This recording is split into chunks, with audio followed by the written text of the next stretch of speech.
Where did it go?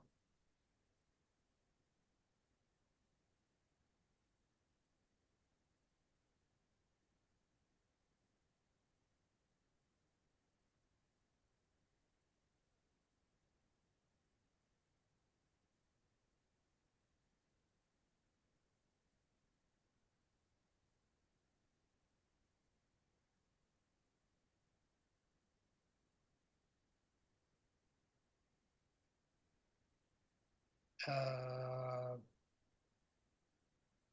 Hello, everyone, and welcome back to episode 202 of Salvaggio and Cratty here for you again on another Wednesday night, July 24th, 7:04 p.m. It's pretty much baseball tonight for the most part. A little bit of football, a little bit of basketball, but um, yeah, lots of baseball. A lot happened today in the Sox game. It's been an interesting series in Colorado, and Red Sox and MLB trade deadline stuff, plus some football and some Celtics news. So we will get to all of that. We will take a pause, I guess, from the Bruins news because there hasn't really been much. We're still waiting on Swayman. Couple bits of NHL news, nothing super crazy to get to, but it's a big time. It's a big time baseball episode. Ryan, how are you doing? I'm doing, excuse me, doing good. Back from obviously the little 1 week hiatus, and it's good that we took that because we come back with a lot to talk about. Like you said, Red Sox are. Would you say they're in a weird spot right now? I mean, I've seen a lot of people on Twitter, especially after today, practically that the sky is falling with this team. Going into the Colorado series after the Dodgers series, you had some real overreactions of people I saw saying that they should go as far as to sell with this team. I think we found out today, apparently, maybe a half hour ago. I missed the comment, but saw it, I think, on either Tyler Milliken or somebody's tweet that apparently Craig Breslow did announce that they're going to buy at the trade deadline. They're going to look for a starting pitcher and maybe a right-handed bat as well. So that's obviously a good thing to hear. Obviously glossed over the lead from today of the Red Sox is Alex Cora, a guy we thought was maybe a lame duck manager. We were talking at the start of this year as being a guy that I think you and I maybe thought maybe wouldn't last the entire season. He'd find a way to get out of here if things went south. And he's back for 3 years. I think 21.75 might have been the final number. I know he's the second highest paid manager in baseball now behind the deal that Craig Counsell got last year with the Cubs, of course, which was 5 and 40, I want to say. So like you said, a ton to talk about. Obviously, we'll lean into trade deadline stuff. We'll get some reactions from the poorest start, I guess you could say, for the Red Sox out of the trade, not the trade deadline, of course, the All-Star break. See if that's maybe swayed how you and I approach the trade deadline. But we'll start obviously with the biggest story of the day, being Alex Cora is going to be here for the next 3 years, and I, for one, am very happy to see that because, as we know, Alex Cora was a guy have talked very high of. I think he's done a lot for this team. You've seen that. We've talked about that this year. But as we also talked about, was kind of put in a weird situation to start this year. We talked about it. If things went south, you'd hate to see him go, but you really, for the person's sake and for the coach that he is, you want to see him be on a winning team. So, maybe it wouldn't be the worst thing. And with this team kind of turning a corner this season and playing better than we thought they would, it seems like the Red Sox are going to stick with Cora, which is good to see. So, where are you at? I'm sure you're just as psyched as I am about this. Your reactions to the news of Alex Cora getting the 3 year extension today.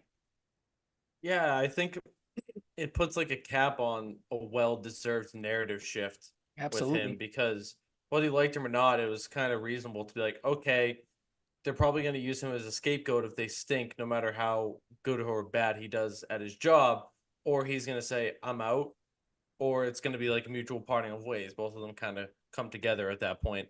Um, but like he's earned this. It's good to have him because while it hasn't been perfect, that's not all on him. I think with what you've begun to establish in this new era this year, to have the same guy that's running the show around for the next few and potentially another contract if he really turns this into something special, I think it's good. And not only do I think adding a new coach would have probably screwed things up a little bit or made things a little chaotic, um, like what am I trying to say here? I don't think I was ready as much as I was ready for the possibility of him wanting to move on and then firing him. Mm-hmm. I wasn't thrilled of like, okay, like let's find a new coach who might also well, not also, but like suck.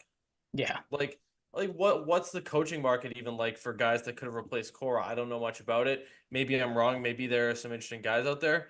But like to me, I was like, okay, like ideally I'd rather just stick it out with Cora, Mhm. like than try and find someone who's under the radar or find someone who just got fired by another team or whatever. But I don't know. Overall, I'm pretty happy with it. Um, but yeah, like in the same sense, if they decided to move on for him for the right reasons, I wouldn't have necessarily hated it, but I didn't expect there to be right reason for that. Mhm. So overall, I'm pretty happy. We've talked about it a couple times. I haven't brought it up maybe as much as we should have when we talk Red Sox, but I think a big thing that went into this, and you're starting to hear this more. Obviously, we've talked about it a lot with Duran's, um, his uptick this season, and again, everyone's talked about the leadership qualities that he's brought on. We talked about it off air, that the guy or Alex Cora wants him to play 162, and that kind of leans into it. Like, I think if you saw Cora, finish out the year without an extension, or maybe things go south at the end of this season, or obviously doesn't come back next year. I think that maybe could have spelt some maybe bad juju for this team because you've seen like Durant has latched on to him. They both have kind of been, you know, I'm trying to think of the words that I want to use for it. But we've talked about it before, and everyone has mentioned it. You know that Alex Cora has been a huge influence on Durant. He was psyched when he made the All Star team, obviously. And Durant has been very vocal of Cora trusting him to be a leader and all the stuff. So like those two guys go hand in hand. We know the relationship that he and Devers have. So like maybe if there was some uncertainty down the line, I don't think you're going to lose players like Devers and Duran. But again, like I think the longer this went on, you maybe would have started to see some cracks a little bit of like, okay, maybe there's some distrust with the players here of this guy's worked wonders for us. He's done a lot for us as players. How are you not going to reward this guy? How are you going to let this play out? So I'm happy that he's back, obviously. And I was listening to the radio broadcast today at work, and I thought Lou Maloney brought up a good point talking about this because this basically broke right when the game started. It was kind of weird timing, like, and maybe it carried over into how the game ended up going today. That the Red Sox maybe weren't a little Yeah, focused on the it's game on funny. the field. It's funny because like we talk in our group chat about a lot about the Celtics and Pat or the Celtics. I think of another team we're going to talk about tonight. The Red Sox, and Pat's like the big Red Sox guy of the group more Mhm. so than any of us. And they started going down early. I'm like, oh, they're pissed about the Cora extension. Yeah, Like exactly. they're revolting. They're Well, that's what revolting. I They're said. I'm tanking like they're tanking the season. Fuck this. yeah, I'm like not a Like great they let way up to 12 runs in 4 innings to the fucking ended up the 13 third to the worst team in Rockies. They're baseball. Yeah, tanking the season. They're protesting the move. yeah, they hate it. They're starting shit with Cal Quantrill. Mhm. They're revolting. They hate Cora. Yeah, not a good signing. But no, the point that Maloney brought up that I thought was an interesting one is he talked about it kind of went back to the stability of the team as a whole. And the interesting point he brought up was okay if you let Cora walk or you don't bring him back, that a lot of times when a manager gets fired, the coaching staff tends to go with him as well. So then if Cora goes, does that mean maybe the hitting coach is out? Does Andrew Billy would stick around because he's a Craig Breslow guy, but there is some questions about that. Maybe does a guy like Jason Varitek walk out the door if Cora's gone or go somewhere else, maybe gets a better offer to, on a different coaching staff?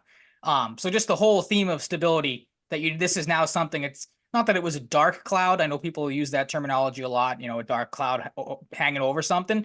But you know what I'm getting at. Like the fact that this is now can be kind of pushed to the side and be ended is good. And, hopefully, obviously, like we said, we didn't see it on the field right away today, but this is something that energizes the team moving forward. Because again, I think a lot of guys, though I'm sure they'll be asked about it. No one will give you a straight answer on it, but I'm sure there's a lot of guys in that clubhouse that are probably pretty happy for Alex Cora to be like, all right, cool, this guy's going to be our manager for the next 3 years, hopefully longer if things continue to work out well. And you see that. And the other thing too that I think it on Alex Cora's side of it, because we've talked about this before as well too, is like maybe the distrust with the ownership group of not really knowing what direction they're going in. I personally think this might be, and again, we got the indication that Breslow's going to buy.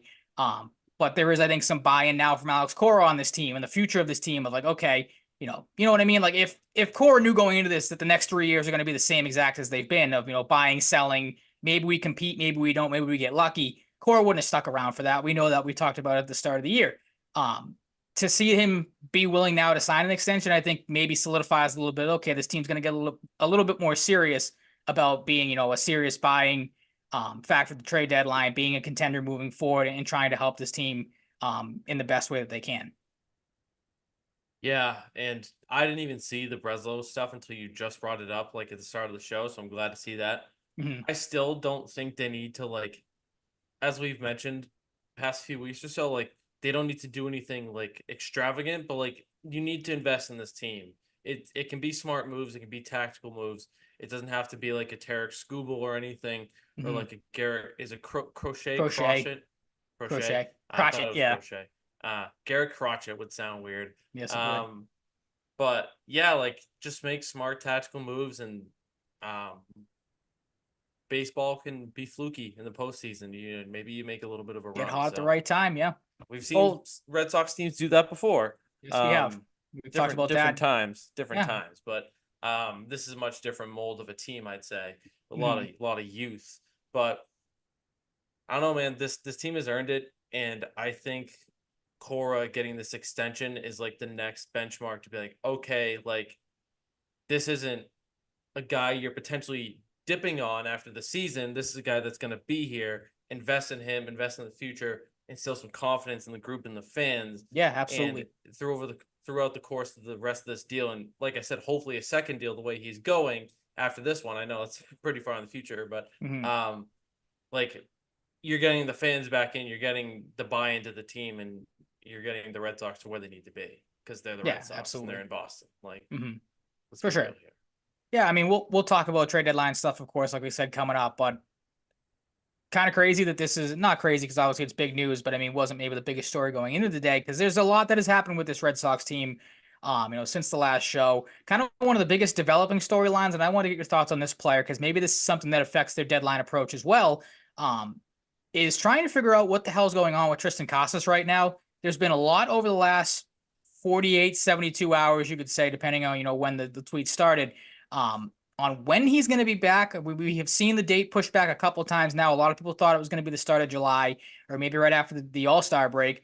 Obviously not the case. We get the Chris Cotillo tweet from July 21st, so a couple days ago, where he comes out and says, "Don't be surprised if you don't see Tristan Casas with the Red Sox until September."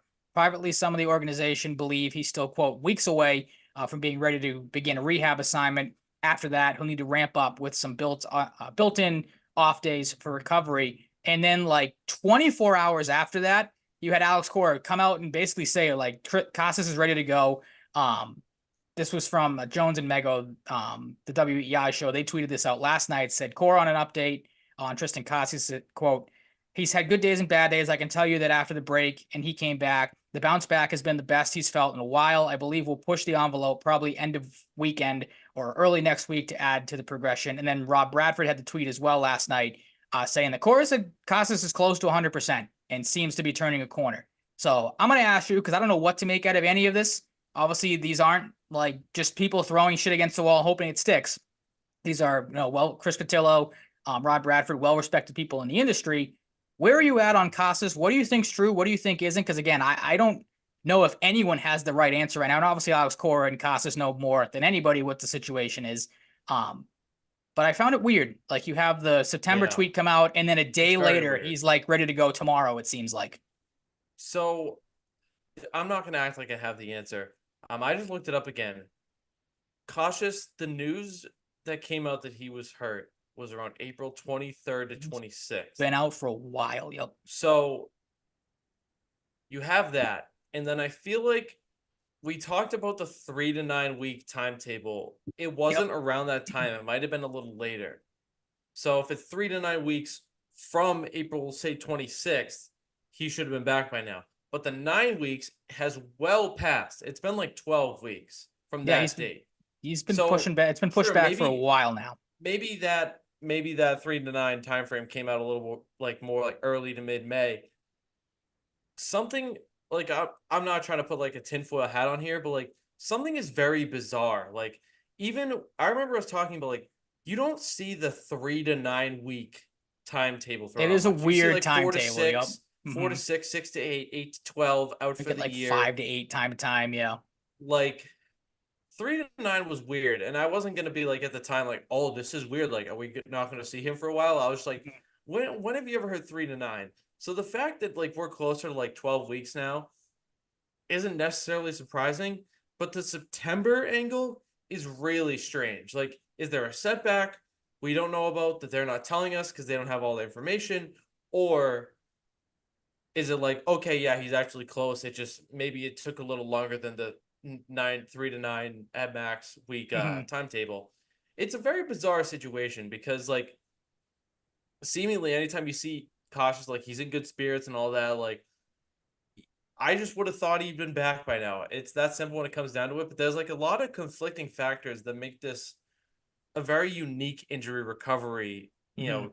timetable to follow. In like recent memory, like any Boston sport, it's really been kind of bizarre. Yeah, it's a little strange. And then obviously you got his side of things where he's been very vocal about taking the mental at bats.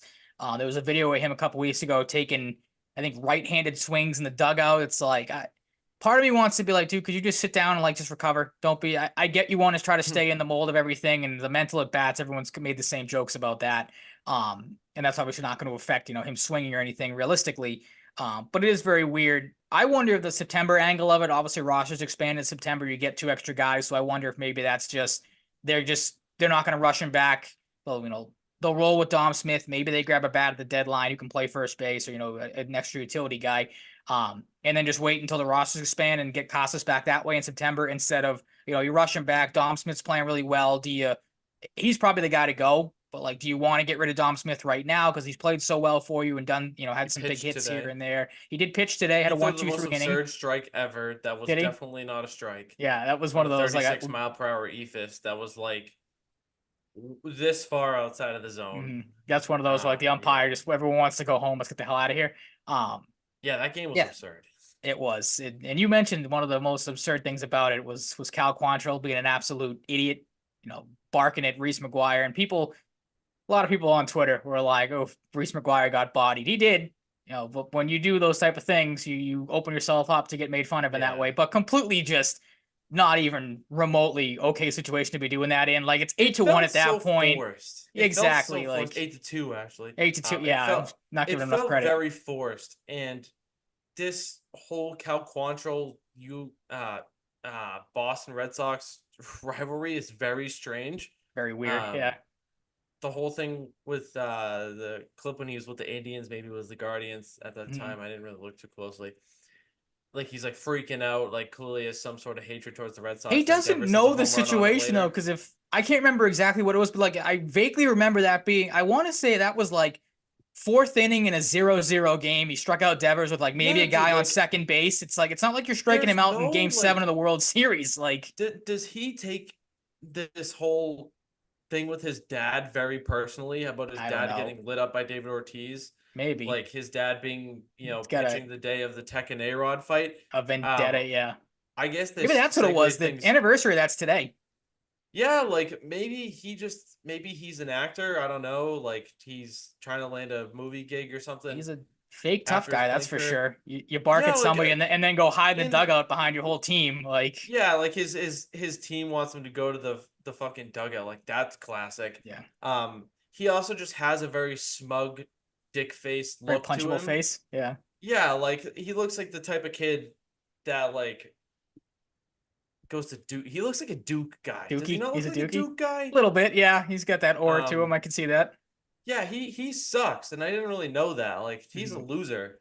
Um, That's what I I texted you guess that. I'd be pretty pissed off if I played for the Colorado Rockies too, but That's what I like mean. Like I maybe the texted most you this. You like one of the most pathetic franchises in sports. yeah, absolutely. Your career. There's a reason Like I texted ever you. There's since a they reason lost to why he's the pitching. ever since they lost to the Red Sox in the World Series, they have done nothing. No, the Red Sox blew up an entire franchise with that World Series win. But like I texted you, like there's a reason why he's pitching for the Colorado Rockies. The dude's career was on life support after the guard. Like the Yeah, Guardians find he's pitching everywhere. Like and he maybe he's couldn't not as hack bad, it but there.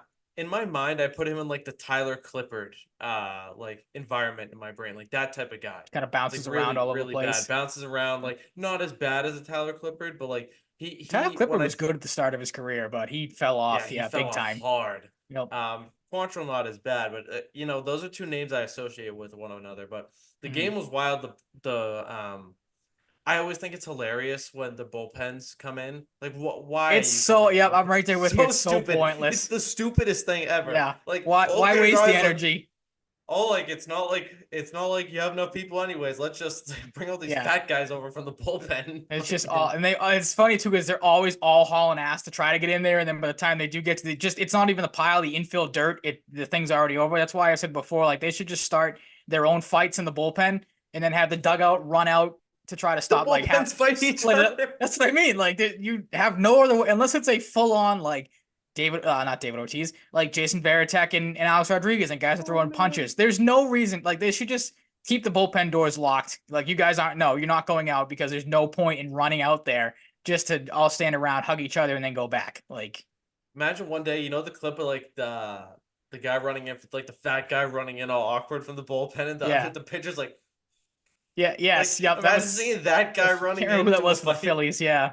I need to know who that guy is now. Yeah, the catcher was Real Muto, but I can't remember who the pitcher was. I said pitcher. I meant catcher. It was Remuto. That sounds right. But yeah, the whole brawl was interesting.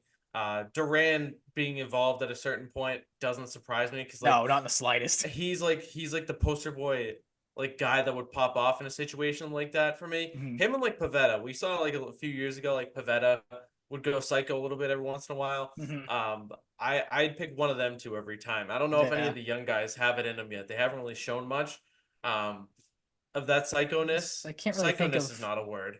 But like Duran's a little bit on the older side for the younger guys. Like he's probably what, like 20, 27, I think. 27. Yeah, I was gonna say 26. So, yeah. So not bad. Yeah, but that was fun. Like I love bench clearing brawls or whatever you want to call that. And I hope they happen more because every time I see one, I'm like, these are funny. Like they're funny, and it's mostly funny because the bullpen's like, "Hey guys, wait a minute, let's wait for us. We're coming. Hold on, we're gonna get there." Like, no, just stay out in the grass again. Just so stupid. Do your fisticuffs out there. Really, really good. I love your idea of bullpen fight. They gotta do something right like each other. Yeah, dude, like the cameras going back and forth. You have like the not like a quad box, like two different you break split down screen. Like split screen. Yep.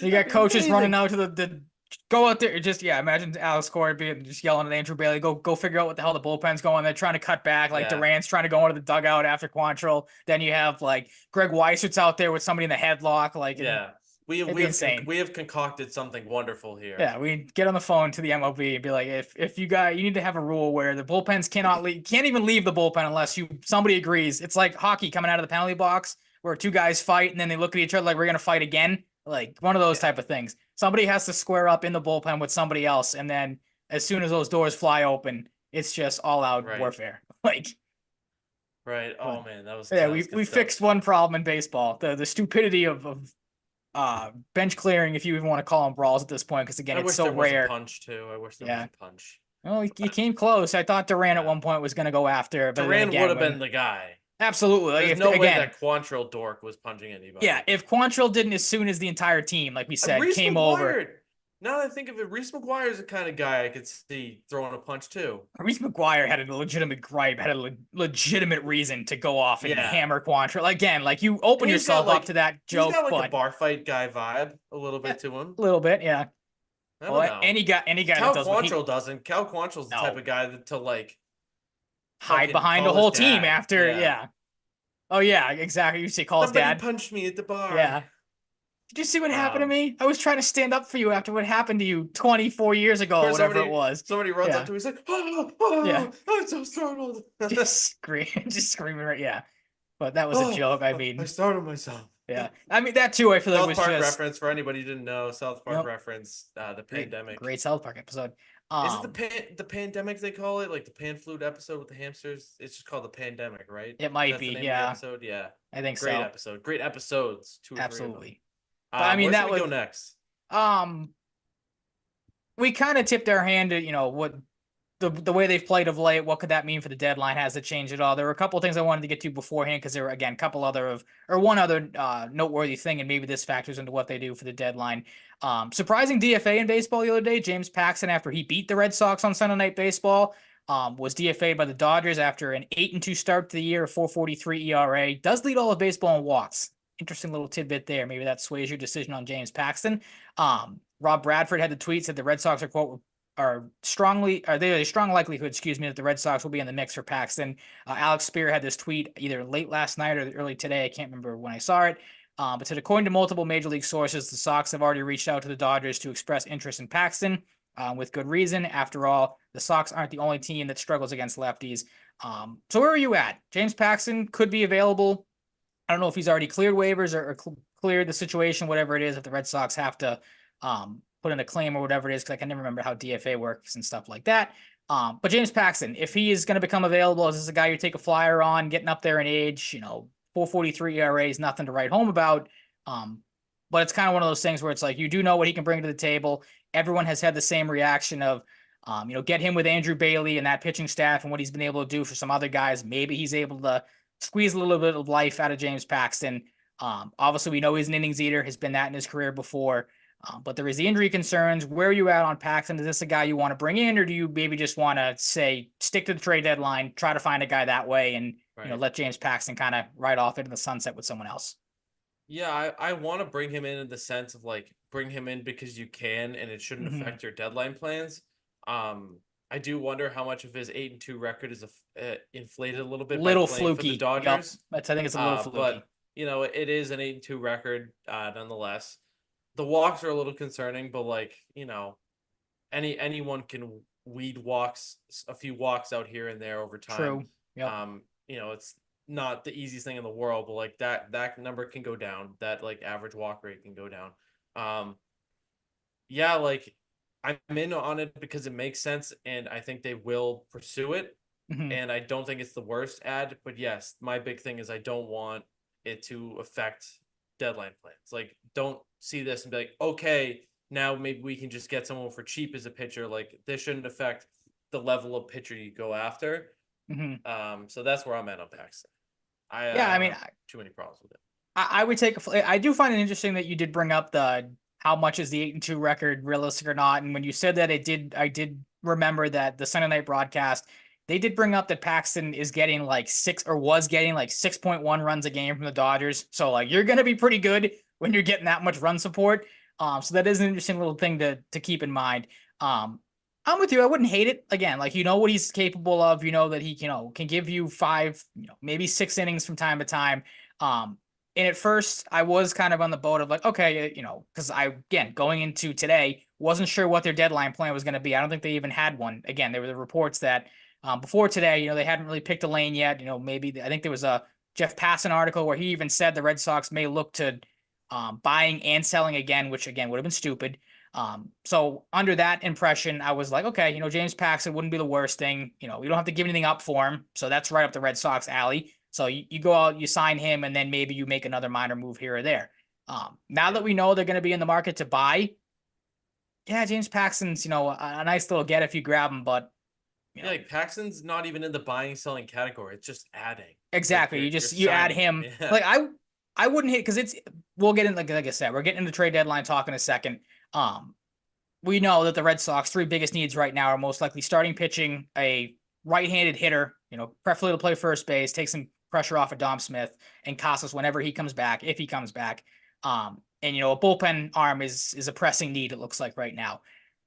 You get James Paxton as a starter, you don't have to give up anything for him. That kind of checks off one box. Maybe now you go out and say, okay, our 2 deadline additions are going to be a reliever and a first baseman, because that no team at the trade deadline, unless you get super lucky, is able to fill all their holes. So maybe this is the direction they go, and they get Paxton, and then they say, all right, we'll pivot to a bullpen arm and a first baseman or another hitter, because we have that rotation piece kind of solidified. If there's a better option, obviously you take that. Like, I'm not going to just be like, okay, settle for Paxton, then do nothing. So they're going to, I think, kind of look at all avenues, but I don't know. I wouldn't hate James Paxton if you can just get him in here. Obviously, it's just going to cost money, and, maybe see if he's got anything left in the tank. Yeah. It's that simple. All right. So then, like I said, trade deadline talk, we're going to get into it now. Red Sox have not been playing great since the All-Star break, depending on who you ask. It's a weird way to look at it, like I said, because let's be honest, you probably feel the same way as I do. Maybe you don't. Probably should have taken 2 out of 3 against the Dodgers. You had 2 leads, or a couple of leads in that series. You probably should have won the other night against the Rockies, but you didn't have Jansen. Your bullpen was depleted. You're trying to finish out the game with a trio of, I think it was Bailey Horn, Chase Anderson, and I can't even remember who the hell the third guy was. In that game, they lost in 12 innings.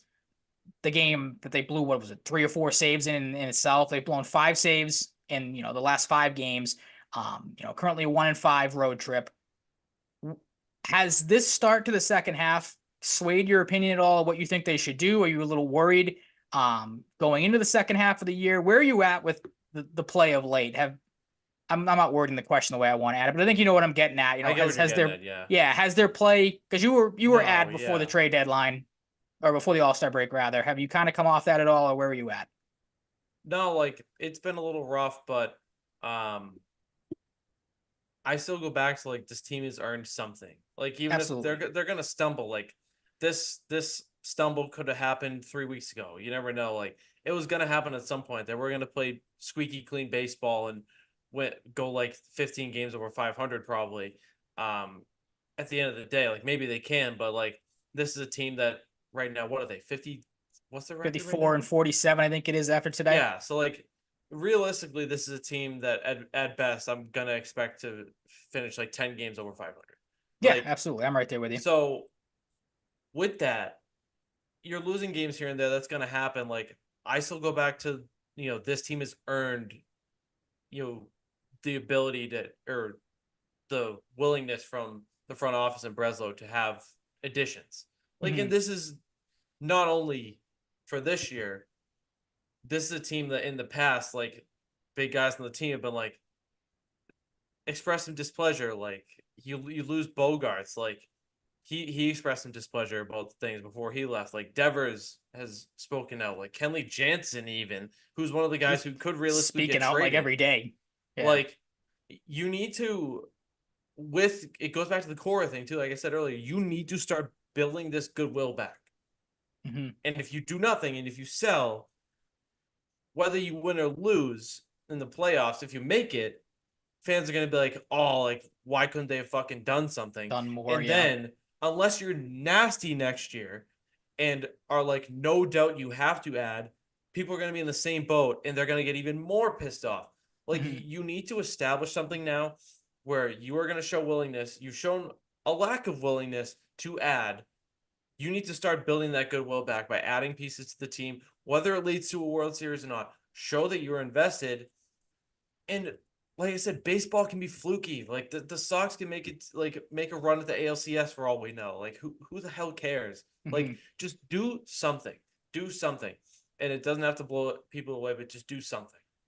Yeah, I'm right there with you. For me, like I said earlier, it kind of blew my, especially after the Dodgers series, like blew my mind that, and people have talked about this. I heard Carabas talk about this on that alternate broadcast the other night. He kind of said the same thing of like you've had this entire season where they've played, obviously didn't get off to the greatest of starts, but have kind of come back. They've obviously rejuvenized this team, and the fan interest and everything like that. The amount of people that after 3 games, and I'm sure they're still doing it after 5 now, where you're struggling here. We're gonna let 5 games determine what gets done at the trade deadline. Like, we're just gonna forget about how at one point, like you said, they were 10 games over 500. They were playing really good baseball. Hell, since last month, they've been the best team in baseball record wise, or I don't know if they're tied with somebody now, whoever it was, but the numbers don't lie. They were at one point the best team in baseball going into the All-Star break from a certain calendar date to the All-Star break. So the amount of people that after two bad losses against the Dodgers, which keep in mind, you were right in 2 out of 3 games with the Dodgers, who are World Series favorites. Like, I don't understand why people all of a sudden were like, "Oh, that's it. That you lost 2 games to the Dodgers, you lost 2 to the Rockies. Season's over. Pack it up. You should sell." Like, I think that it was idiotic that people were thinking that. If anything, again, losing a game 20 to whatever it was, 5-7, whatever the 7. final number ended up being today, yeah, that doesn't instill a lot of confidence when you lose into the Rockies like that. I think that only magnifies that you do need to do something. Like, you're starting to see the cracks here a little bit. Houck and Crawford, we talked about them, I think on the last show. They're both already over their career high in innings. Like, those guys are going to wear down. They're not going to be the dominant pitchers that they were at the start of the year. That's fine. That's okay. You expect that to happen. Pavetta, we talked about it a couple weeks ago. It's Jekyll and Hyde with him. He either goes 8 shutout innings and strikes out 10 guys, or pitches like he did today. Can't even make it to the third inning, gave up 9 or 10 runs or whatever it was. So, like, that's a guy that, yeah, he's had his moments, but you can't really count on him. Bayo's kind of turned a corner a little bit. He's had some good outings back and forth, but you don't really know what he is. So you're seeing you need a starter. Your bullpen is completely overworked. You're without who is it? Chris Martin's hurt, one of your best late inning guys. Slayton, who's been a great find again. Red Sox have had this crazy run of finding Rule 5 guys that work out pretty well. He's hurt. You don't really know when he's coming back, so that's another late inning guy that you can't rely on to come back at any point because again, you just don't know. Jansen, he's had his had a great season, but he looked a little sluggish out of the All-Star break. Had two pretty bad outings, and obviously has had the heart problem. Couldn't go in this series. Like you got to think he's going to be good to go the rest of the way. But you would like to have another bullpen piece because you're starting to see some of these other guys. Weissert, who had a good start to the year, is completely burnt out. Like he has not looked like the same Yeah. guy. Bernardino, who's been awesome all season, he's tapered off a little bit because he's getting overworked.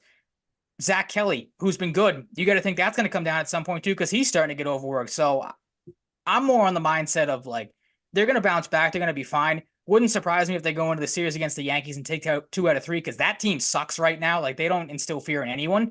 The Red Sox are going to be fine. Again, these struggles they'll pass. I think it again only magnifies that they're going to have to add. Many and like you said, they have more than earned it.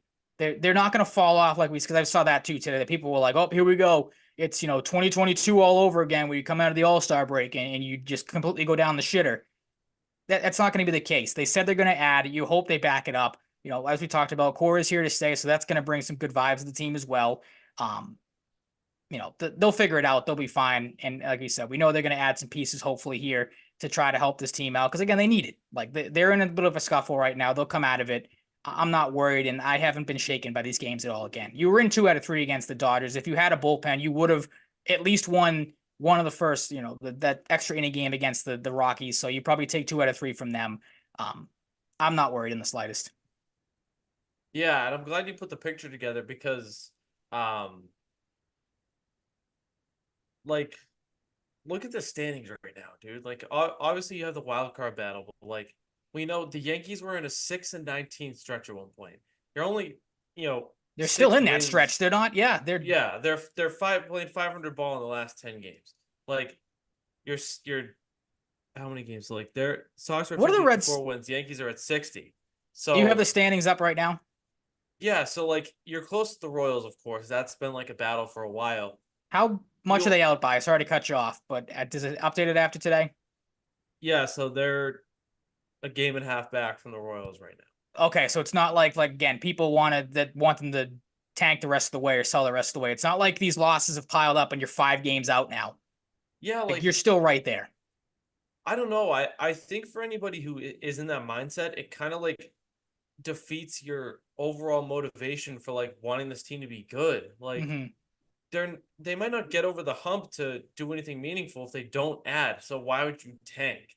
Like, yeah, I think the tanking thing at this point. Well, I might have. Yeah, tank might have been the wrong word for me. Yeah, but like maybe more so for when you were saying like the people who think they have no chance and like, should sell off. Why not just take the fucking chance now? Because you have the prospect pool, you have enough here to like why the fuck not type of year. Like you get in, it's pretty good.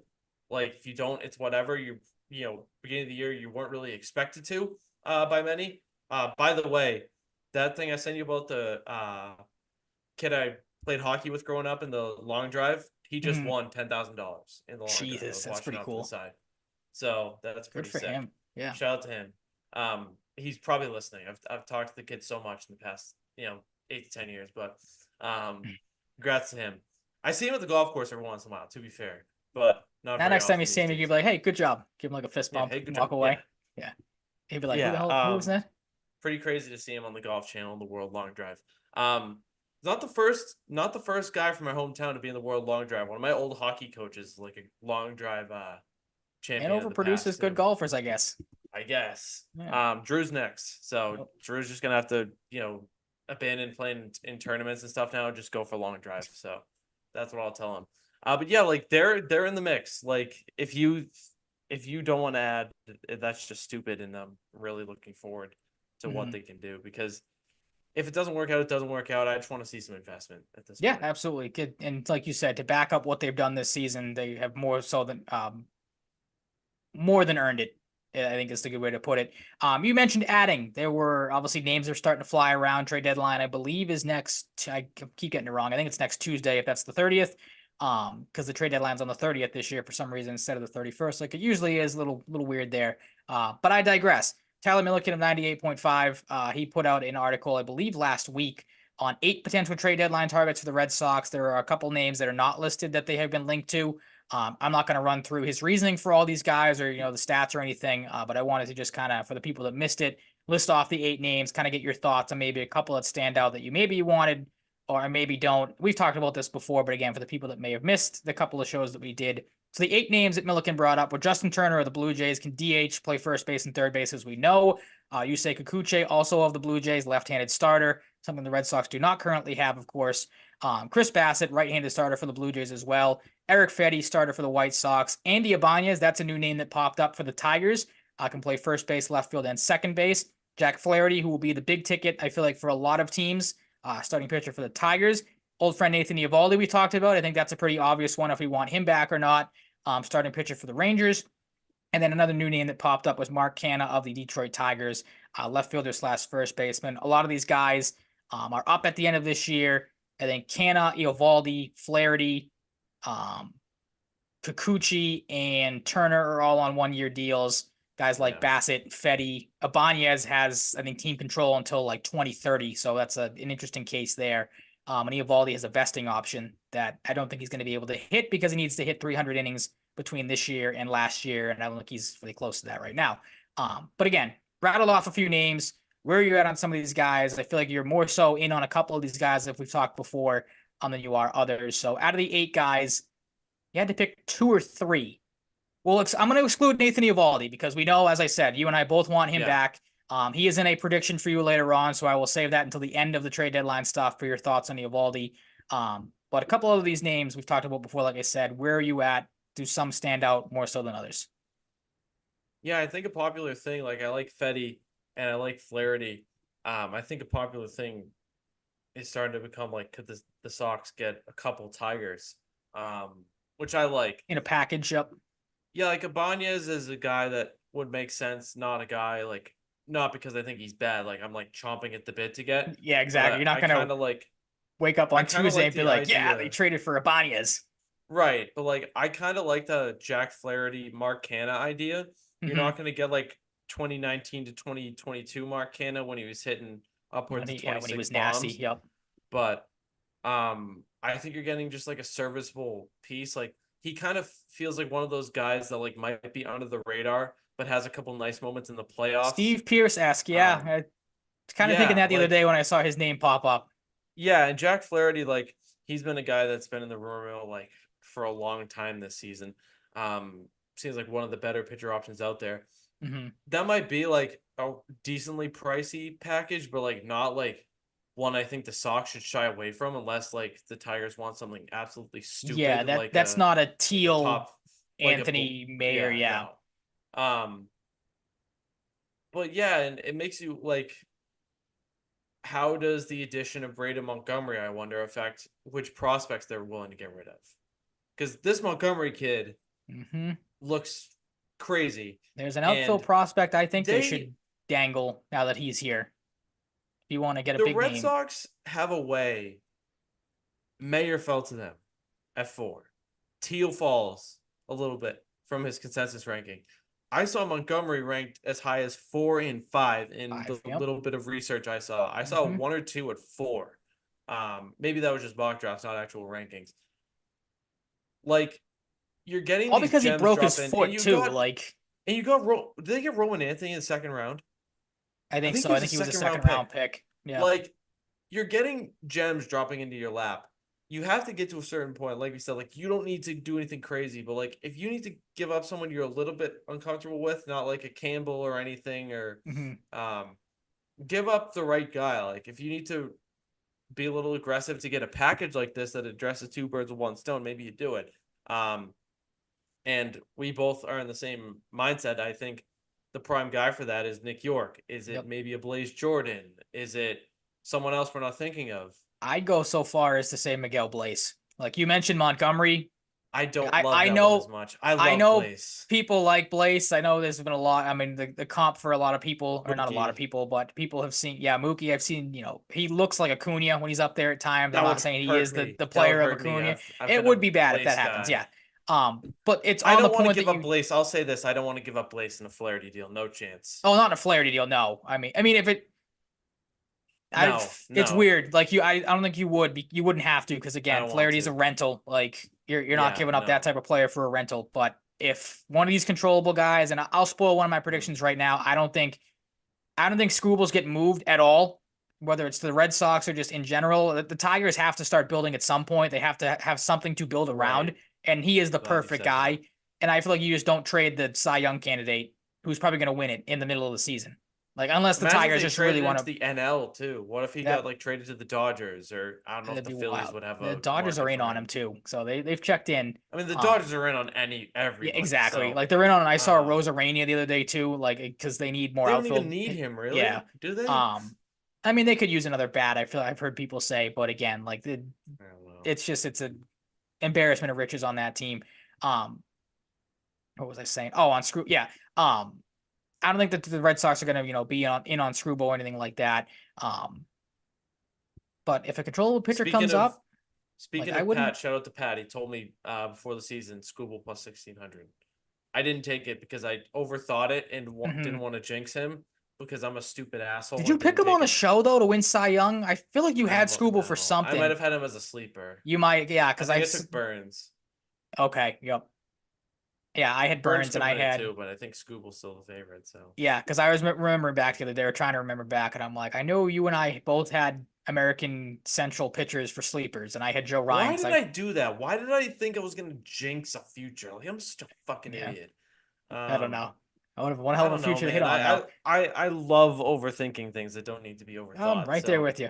But yeah, you mentioned the Tigers package. Anything we've talked a lot about the Blue Jays. There was maybe some thoughts Milliken had of you package Turner and either Kikuchi or Bassett, and then you force Toronto to eat a little bit of Bassett's money to give them a little bit something better of an incentive, prospect wise. I wouldn't hate that. Justin Turner's had a decent little stretch here where he's kind of put things together a little bit of late. Bassett I think would be good because obviously he has the control. He's a guy that can eat innings. Eric Freddy to me, I wouldn't hate, but like him, Kikuchi, they kind of feel. Do you remember back a couple of years ago when Andrew Cashner was having a really good year for Baltimore? Wasn't pitching against anybody, of course, and didn't have any pressure on him because he was pitching for the Orioles when they sucked. And the Red Sox got him, and he just completely flattened out for them. Like Kikuchi and Fetty kind of feel that way to me. Like Fetty's been a nice story. Obviously, he's had a great bounce back year. But again, pitching for the White Sox, there's no pressure with them. They suck. Like and again, the American League Central, it's better this year. But it's still not, the cream of the crop when it comes to teams. Kikuchi, I don't know. Like I feel like I've seen him have kind of more stinkers than good games. yeah, So he does. That name I'm a does little out nothing on for me. him. Yeah, he doesn't move the needle for me either. Like I said, Turner and Bassett wouldn't hate that package deal. Um, Ibanez, like you said, wouldn't hate it if they got him. Wouldn't love it. It's one of those like if they kind of my approach with the Red Sox is it depends on what they do. Like if they splurge for a starting pitcher and then like you add Ibanez as a nice little piece at the end of the trade deadline, just you give up like a 30th overall prospect or something like that for him, like a low end guy. I wouldn't hate that. But if they go out and obviously get like a bigger name first baseman or like a bigger name hitter like a Renhefo, whose name has popped up of late, or even Mark Canna, I throw him in there as well. Um, then you have to, go out and maybe focus a little bit more on pitching. So it's an interesting spot to be in right now. Some of the other names that, like I said, have popped up as well. Let me know if you had any thoughts on any of these guys. Renhefo obviously fits a huge need for the Red Sox, can play everywhere. He's killed lefty this year. I think I forgot to put his splits in here, but I heard the other day on either one of the pre or post game shows. I think it was Middlebrooks that said he has killed lefties this year. So that would obviously help a Red Sox team that has struggled against lefties this year. Jameson Taillon has Craig Breslow connections. Obviously, he was kind of touted as the guy that Breslow fixed when the Cubs signed him last year. He's under control for the next 3 seasons, but his price tag might be a little high with that controllability. But the Cubs did say they were focusing on 2025 and beyond. So maybe you get them to maybe eat some money or just kind of not give them away, but you know what I mean. Like maybe not be so stingy when it comes to a price. And then a couple of relievers have popped up. Tanner Scott of the Marlins, who's been one of the best relievers in baseball this year. Andrew Chafin going back to the Tigers. And then Andrew Nardi, who I saw pop up. And then when I went and looked up his stats, the guy's got a 5.5 ERA. I'm good. You don't need that in your bullpen. Like I know he's pitched for the Marlins. That Yeah, kind of inflates things a little bit. But good there. he does have Tanner, a good K to walk ratio. he I will does. Yeah, say. that was the thing that kind of stood out. Maybe that's why he was on the list of like, and he might have been a Milliken name as well. Um, Tanner Scott, I think is unrealistic. Like that guy's going to have a Yeah, massive market. He's going to be he's the gonna best reliever be moved. he's gonna be one of the guys that goes to like the cream of the crop teams Yeah, that like like will the throw Yankees anything will at jump him. all Yeah. over him. Like the Dodgers probably will be in on him as well. Maybe the Mhm. Phillies, but like I wouldn't hate. We keep talking about Tigers packages. Like I wouldn't hate a package of like Chafin and Canna. You know, maybe Chafin and Flaherty. Now you're probably getting into a higher price tag there with a starter and a Yeah. reliever. But I So the like thing Andrew is, Chafin. Ryan, that people don't think about, Andrew Nardi actually has a better K to walk ratio than Tanner Scott. So Oh, Tanner okay. Scott should be cheaper. Right. Yeah. If you're just looking at if you want to go really nerdy and look at that side of Craig it, then Breslow hit my line. yeah. All right. Any of those names stand out to you? Like I said, Tyon's kind of had a connection. Red Sox have checked in on him, as have the Yankees.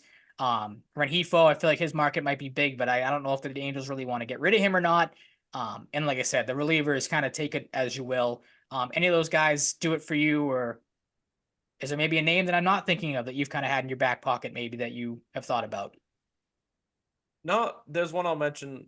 I could mention now, but someone I've been thinking about. But Okay. Renhefo to me seems like a guy, like the stats, especially the batting average. He'll cost a pretty penny. Like somebody will really try and go for him. That's like a bigger level contender than the Sox. I Mhm. don't know about Tayon. I really feel like he's gonna be kind of expensive too.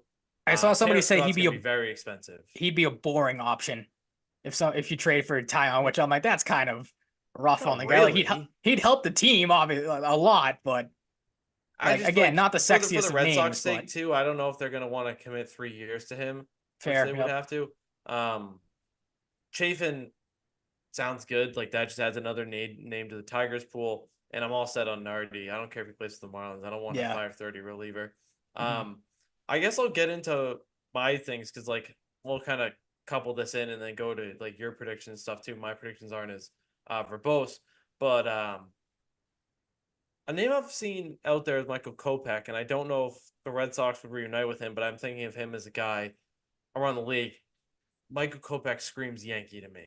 Yeah, the Yankees always seem to surprise you a little bit with getting a relief. I mean, I think they've been linked to him, or they've at least checked in. So maybe it's not completely out of left field, but they And do strike me as a team that every trade deadline just tend to just throw a reliever out of nowhere and pick that up. they are the Yankees. Could they package him with Luis Robert? Could they package him with Eric Fetty or Crochet? Probably not. I don't know if they Mhm. do two pitchers, but um, I could see them, I don't and know. they've checked in I on don't know. Robert too. So There's a lot of guys. Kopech especially. This is just vibes, and like I feel like he would fit in as a Yankee. It's his pitching style. He feels like a Yankee to me.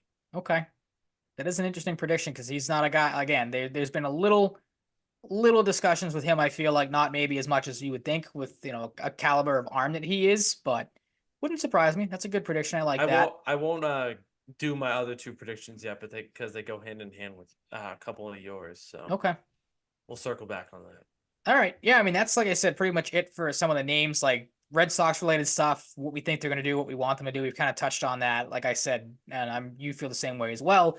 For me, the big three is untouchable. Any deal that gets offered, Mayer, Anthony Teal, Nothing. you're not moving any of them. I mean, obviously you're not going to move Montgomery. You just drafted the kid, so he's going to Yeah. stay. You said it. I'm right there with you. Nick York's a guy that should be at this point in time movable. Like he has no position here at this point. You have whenever Vaughn Grissom's going to play, if he's a second baseman of the future. You just had Christian Campbell, who's come out of nowhere. He's on the top 100 prospects now. I think he's 99 or he's um I can't remember where they had him. I think he might be number 99. But he's another second baseman. I know he can play a little different positions. He might be able to play the outfield as well. But if that kid's an up and coming second baseman, like you don't have a need for Nick York anymore. I know he's had I think a good year in Worcester or wherever he is, Portland. Um, you know, has been a guy that people have been kind of high on the last couple of years. Yeah. Like Um, at this point, you're doing him a service. Like, yeah, absolutely good way to put it. Like if so like I give don't him know a if he's chance ready somewhere else. Like, yet, I don't but know if if it's gonna last long term here because you each have mhm. other guys. So like Christian Campbell, he's in like 400.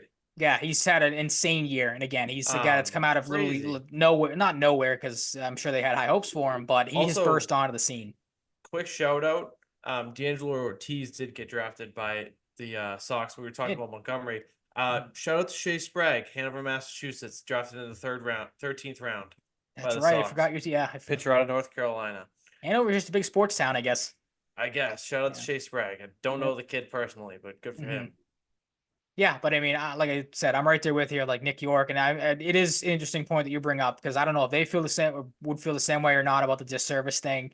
But again, you start playing the numbers game. We do it every time they draft an outfielder, and you can only play three of them, or you draft a shortstop. There's only two positions for Yeah, we were shortstops, joking about second base. Like, the shortstops. They take shortstops for positional value or yeah, whatever, like exactly. But that's the slot thing. Like, you value. take these guys, you develop, and then Whatever. if you don't have a spot for them, you move them. You don't keep them, like you said, in the minors for 5 years, and then the guy Right, is yeah, just not worth you have anything. such an insane amount of draft picks. And you have the international pool and all these things. Like you're gonna trade a lot of the guys you draft, Mhm. like that are prolific to some extent. Like some of these guys are just not gonna pan out. Yeah, absolutely. Um, but yeah, I mean Nick York. It comes back to like you obviously don't love to trade a player like him, but when you're at a position that you're at with the Sox with the prospect pool, like it makes sense to Hmm. the right deal. Yeah.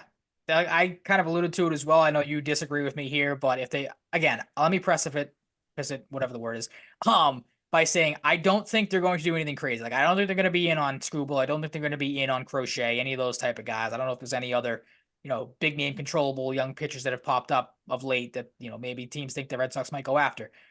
But if they ever wanted to or just wanted to make things interesting and it would take, a couple of top prospects, I'd package York.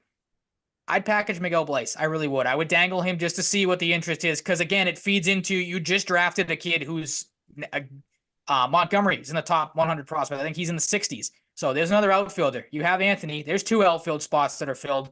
And then Yeah, I this agree. outfield that you have now is super young. And Rafael. And Rafael, exactly. Is he a shortstop or is he a center fielder? You don't know. You'd like to I maybe mean, keep Duran is going to stick around for a long time at this Duran's going to point. be around for a while. You'd like to maybe Yeah. keep Tyler O'Neill around. He's only 26, I think. So, he could be a guy for the future. It's just Willie Abreu, it's the like Mookie thing.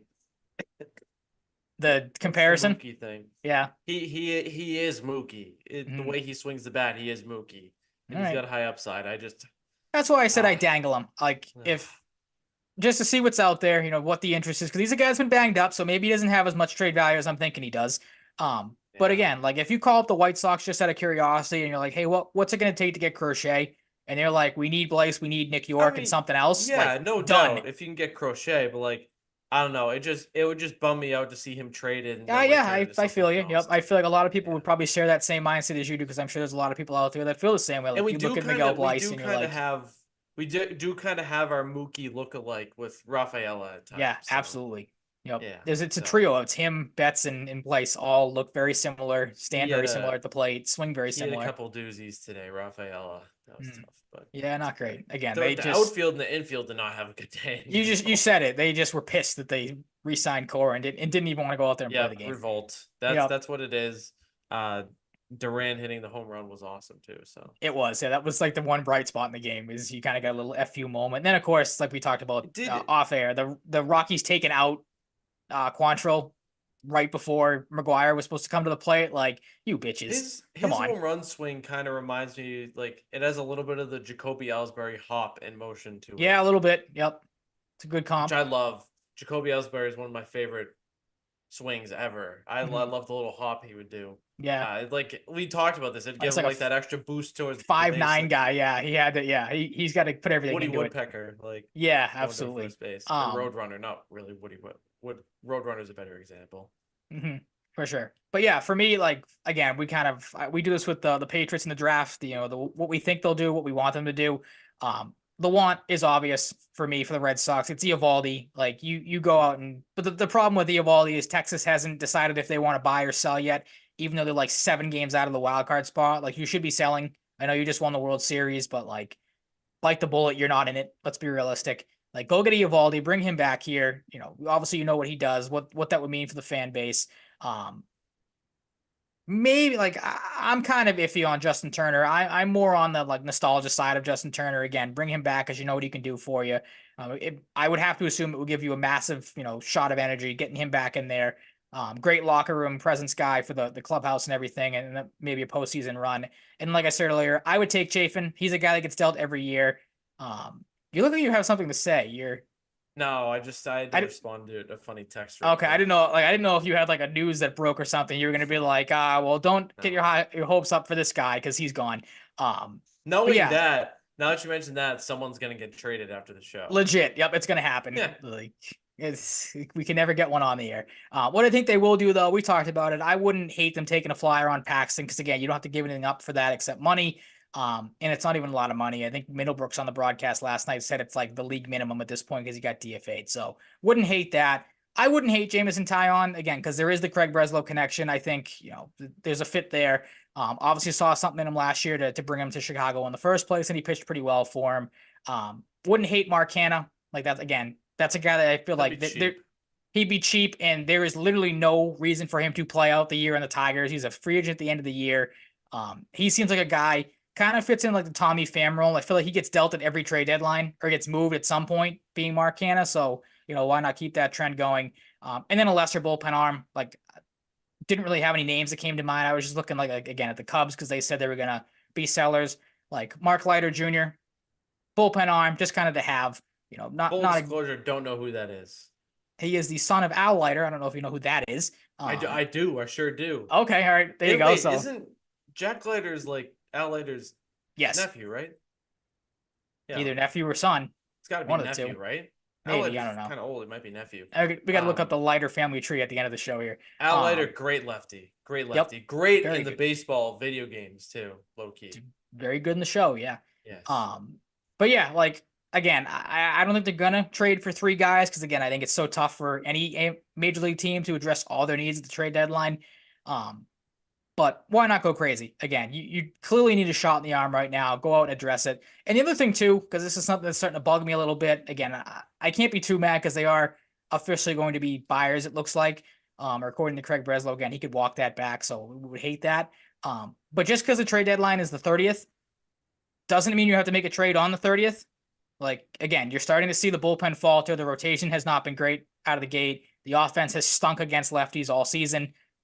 Do something before the trade deadline. Set the market, like especially when you're like in a wild card battle. Like absolutely. Like if you're comfortable, you can wait a little bit. Yeah, if you're one of those first, get in front of the line for a top guy. But absolutely, if you're one of those first wild card teams, you can sit there and be like, all right, we'll kind of sit back and wait to see maybe what we have to do. If you're one of those teams, like you said, the Royals, the Red Sox that are fighting for that last spot, be the team that sets the market.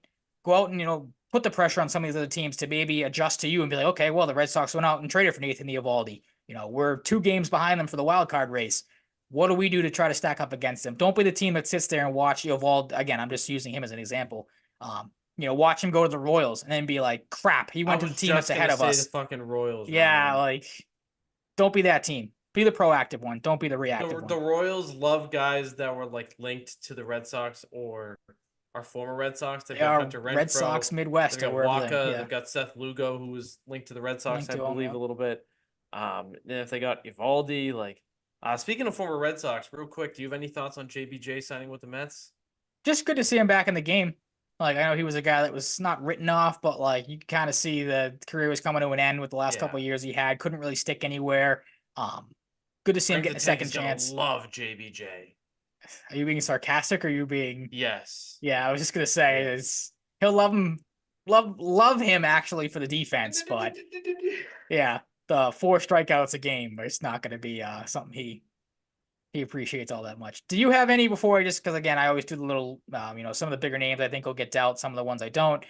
Any Red Sox specific thoughts or final thoughts trade deadline wise? What you think they might do, what you think they might not do, and before we jump into league stuff. Yeah, like we talked about York, and Juan Eovaldi, we know that. I have a feeling Pivetta is gonna go. Like you were not alone in that thought. But I still kind of have a feeling Jensen's gonna go, but like you are alone in that one. The Jensen discourse has got so like mysterious that I feel like in the end he's not going to. Mm-hmm. But if he goes, I'm not gonna be surprised. He's in that camp for me. That would be a huge mistake if they trade him. Yeah, I've expressed the Canna and Paxton stuff too, so that's really where my thoughts lie otherwise. But yeah, I didn't really have a ton Red Sox prediction wise. Fair. Okay. I want and hope they get Eovaldi. That's my biggest thing. I'd like a bullpen arm and I'd like a depth bat. Nothing that breaks the bank though. You don't have to. So you're sitting in like Eovaldi, maybe Right. like a Banez type of player, Yeah, like just to kind of. Valdi, Ibanez, and Canna, something like that. All right, Maybe you get Flaherty, Ibanez, Canna. Maybe you get 3 Tigers in one there deal. you go. Just a trio. If That'd that'd be be great. something.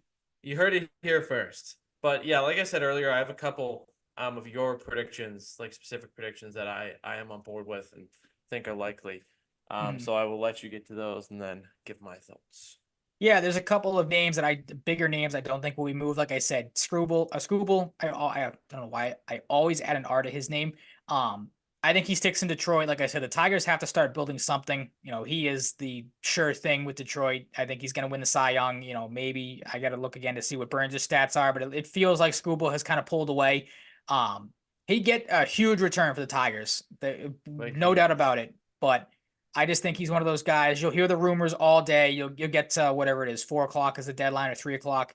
Um, you wait for the trickle effect and you'll get nothing. So I think he stays. Now that I say So that, watch him be like the first trade of the day on Tuesday. But with Scooble, I feel like the two big name teams for him are I've the seen Dodgers Orioles and and the Orioles. Dodgers. Yeah, Those teams could offer like premier the Orioles, pieces. they could pull it But off. like if I'm the Tigers, like I need a premier, almost if not currently MLB ready pitcher, and then more in return for Scooble. Mhm. Maybe the Dodgers can provide that more. Like who would be that guy if it's the Orioles? Like, do you have any like concepts? Like, I have you don't know seen what anything like they're. what a package could look like? I'm not expecting you to like give me this Yeah, big drawn out thing, but like, who do you think is the better? Maybe who has the better chance of landing it? I guess it's is my interesting because I think thing. the Dodgers have the more, like you just said, major league ready pitching. Like, I mean, they've used, I feel like, half of their AAA team this year because of the injuries they've had. And they've got a lot of good young pitchers. I wonder if they could maybe even throw like one of their injured guys, like maybe not Gonsolin because he's on the older side, but like I wonder, like you dangled, I almost said Drake May, Dustin May, like because he's kind of a forgotten piece there. He's dealt with a lot of injuries, but maybe that's something that the Tigers, want to sit there and go, okay, maybe we can get him to work. The Orioles on the other side, though, they have the more hitter friendly prospects. And the name I've Yeah, seen thrown out a a lot ton. is Jackson Holiday. The Tigers would be smart to start with Jackson Holiday. Because Yeah, if like you're it's a start high situation there. and if you're the Baltimore Orioles too, do you really want to wait around? Like if you have a chance to get this kill shot in Scrooble with the team they have now and the window that Scooble is and Burns would be ridiculous. exactly. So if the Tigers ask for Jackson Holiday and you're the Orioles, you're sitting there going, all right, like we could use another starting pitcher and we have all this young talent. We have, I think Colby Mayo might be the kid's name that's up here right now or was up here. I don't know what the situation is there. He's still playing pretty good. You have Henderson, obviously, who's going to be the cornerstone shortstop for years to come. Who's the other guy? They got Westberg's been great for them playing Westberg, second base. Um, Cowser.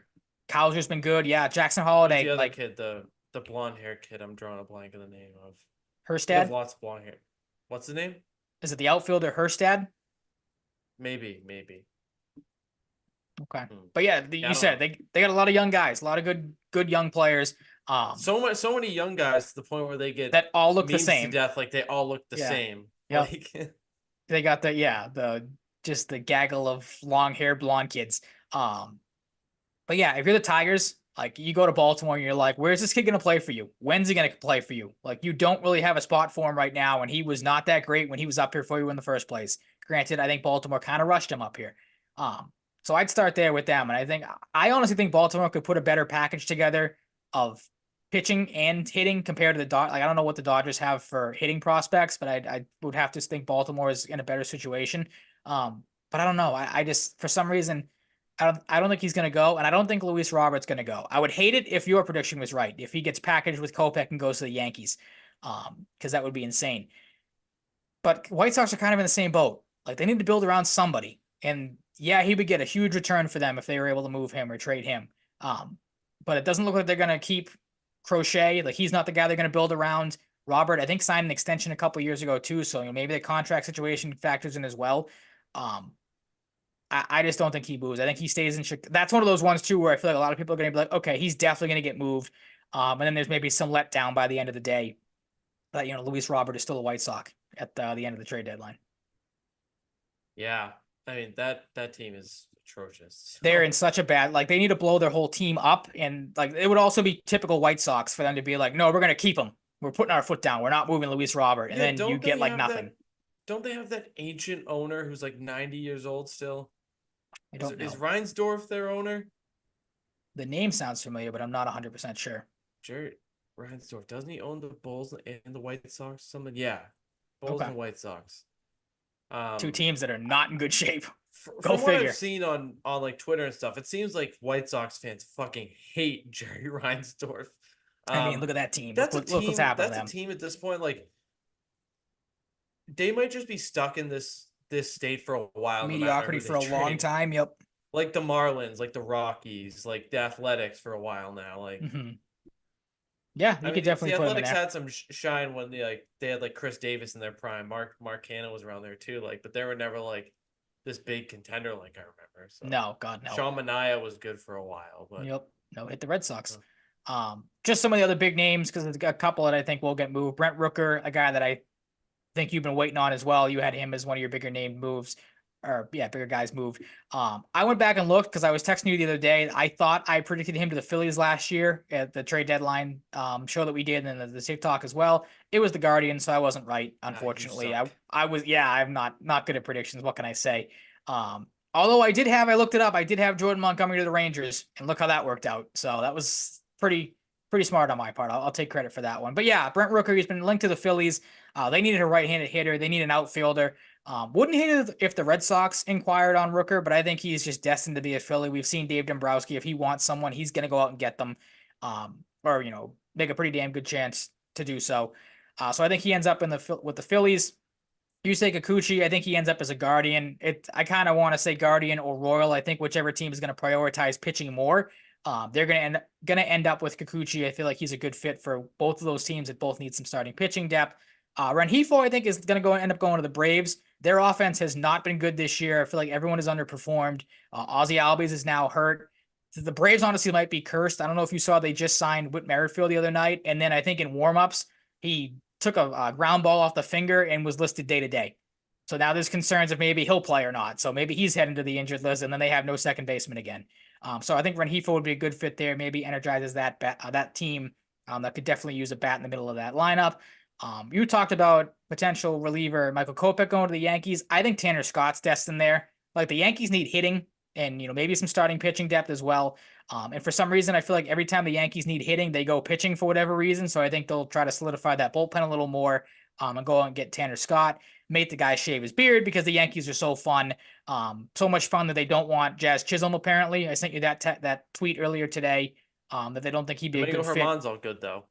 Yeah, exactly. They want guys like that are, outstanding citizens. Aroldis Chapman, too. Weirdo that he is. Like, those are the guys they'll take. They won't take the fun young guys. They'll take the old guys that have the off-field problems because, that's how they operate their team. Zach Eflin, a guy we really haven't talked about. He was kind of linked to the Red Sox. Wouldn't hate it if they inquired on him.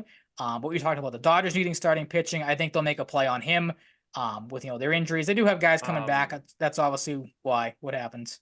Did he just get traded? No, he's Oh. Zach Eflin's an actor. He's probably more focused on acting. Oh, right. Yeah. Zach Eflin? Efron. It was a joke. Efron. Yeah, bad. Boo. Didn't hit Had that to. one. That one Had fell to. flat. Yeah, all right. Yeah, I think the Dodgers are going to end up with one of the premier starting pitchers that are going to be on the market. I think the Rays have kind of all but tipped their hand that they're probably going to end up moving him.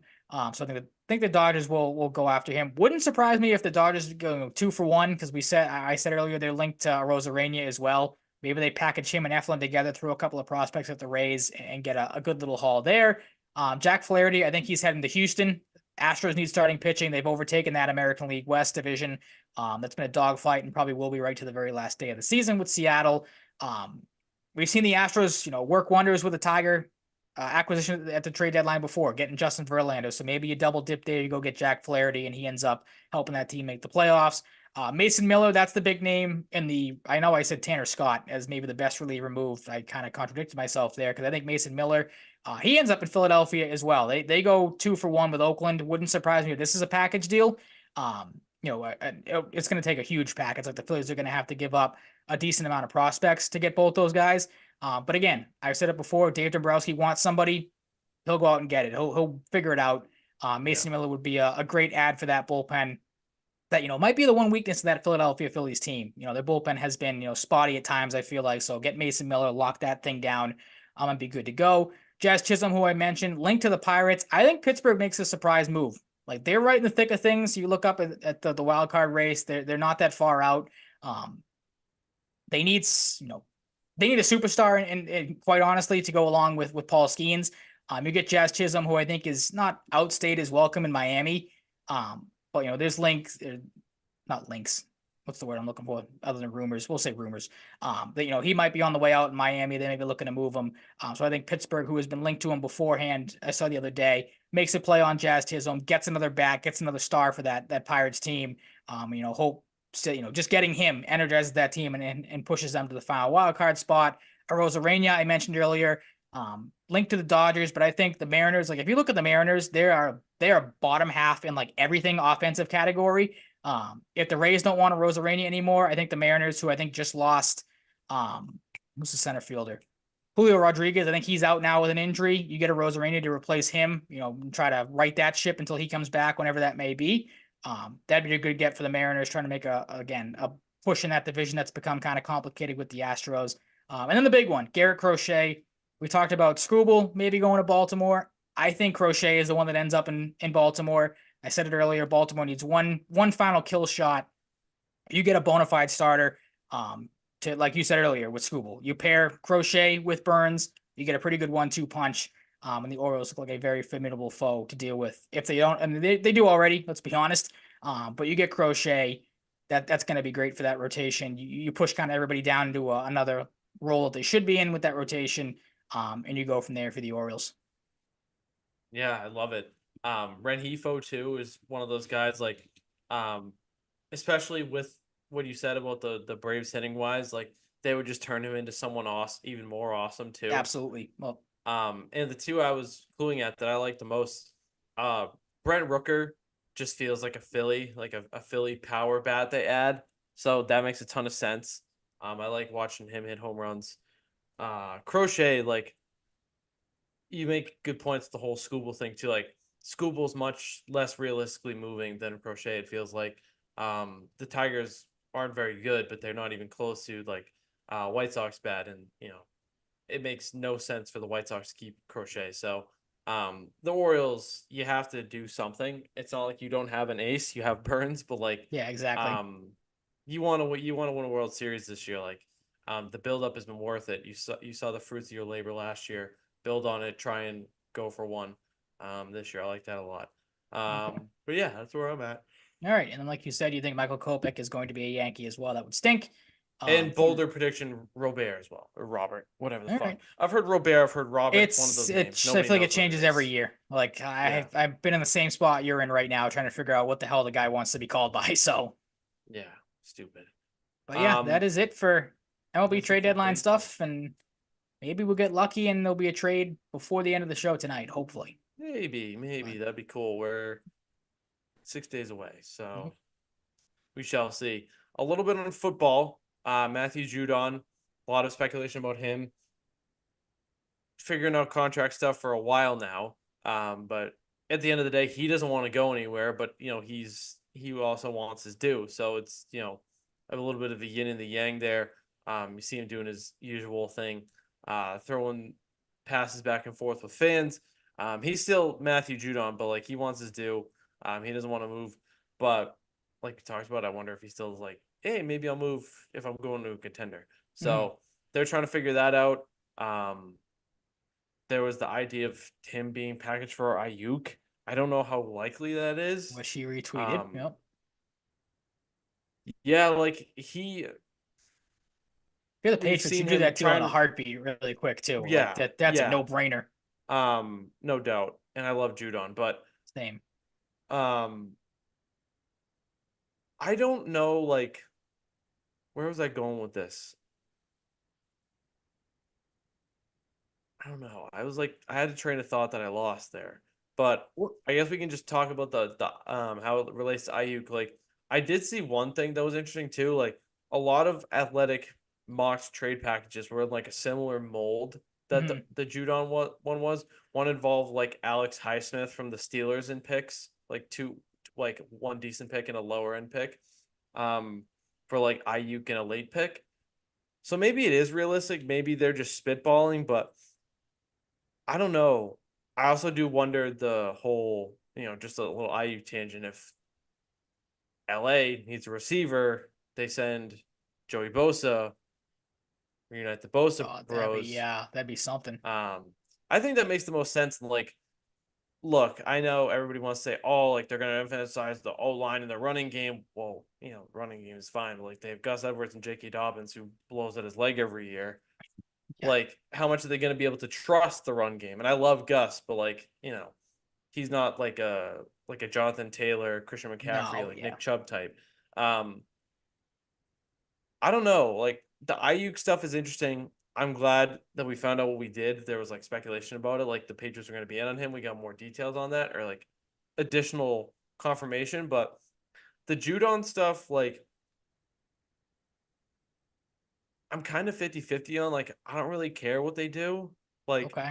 I was gonna ask what your if they because keep Judon around, like if they don't have Judon long term, like I don't think it's the biggest deal. mhm.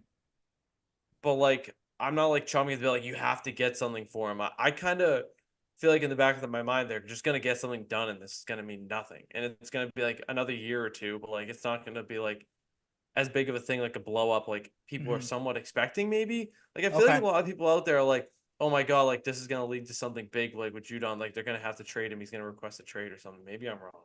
You are negating the question I want to ask you the further you go into your answer, because I was gonna ask you your whole thought, because I've seen some people argue that not at the sense of like this is gonna be a huge blowout thing like you just said, but it is an interesting point that I saw a couple people bring up of, you know, you're trying to go with this younger team, this build this younger core, and we've heard Gerard Mayo talk about, oh, we want to change the culture here in New England, and that's kind of led some people to be like, all right, well, if Judon sticks around, he continues to have these, again, depending on who you ask, problems. Because at this point, it seems like it's a battle between what he says compared to what Greg Bedard says. It's two different sides of the same coin of if he wants to be here or not. And you see some people argue like, okay, you have this young team, this young core, do you want to have a disgruntled Judon around all season where maybe that rubs off on some of the younger guys that are like, all right, like if I don't get my contract in a couple of years, I'm going to do the same thing. But you kind of just alluded to, you don't think that's going to be the case. Um, I'm surprised that you think when you say you think something's going to get done, like short term, what do if you had to spitball anything, um, when you say you think he's going to get a contract done, what are you thinking term wise? See, like it's hard to say. Like I haven't seen a ton. Maybe I haven't looked hard enough about term. I wonder if they just do something very bare bones and simple just to like push this down the road, Tide it over, just to yeah. have him as a Yep. leader. Okay. But like I could obviously see if it that, doesn't yeah. get to that point, Judo might just be like, all right, can we like try and work something out here? Like I want to be here, but like this is not something I'm down to have looming over my head the whole time this season. Mhm. Um, I don't know, like because with him too, like he sends mixed messages, then he kind of walks them back.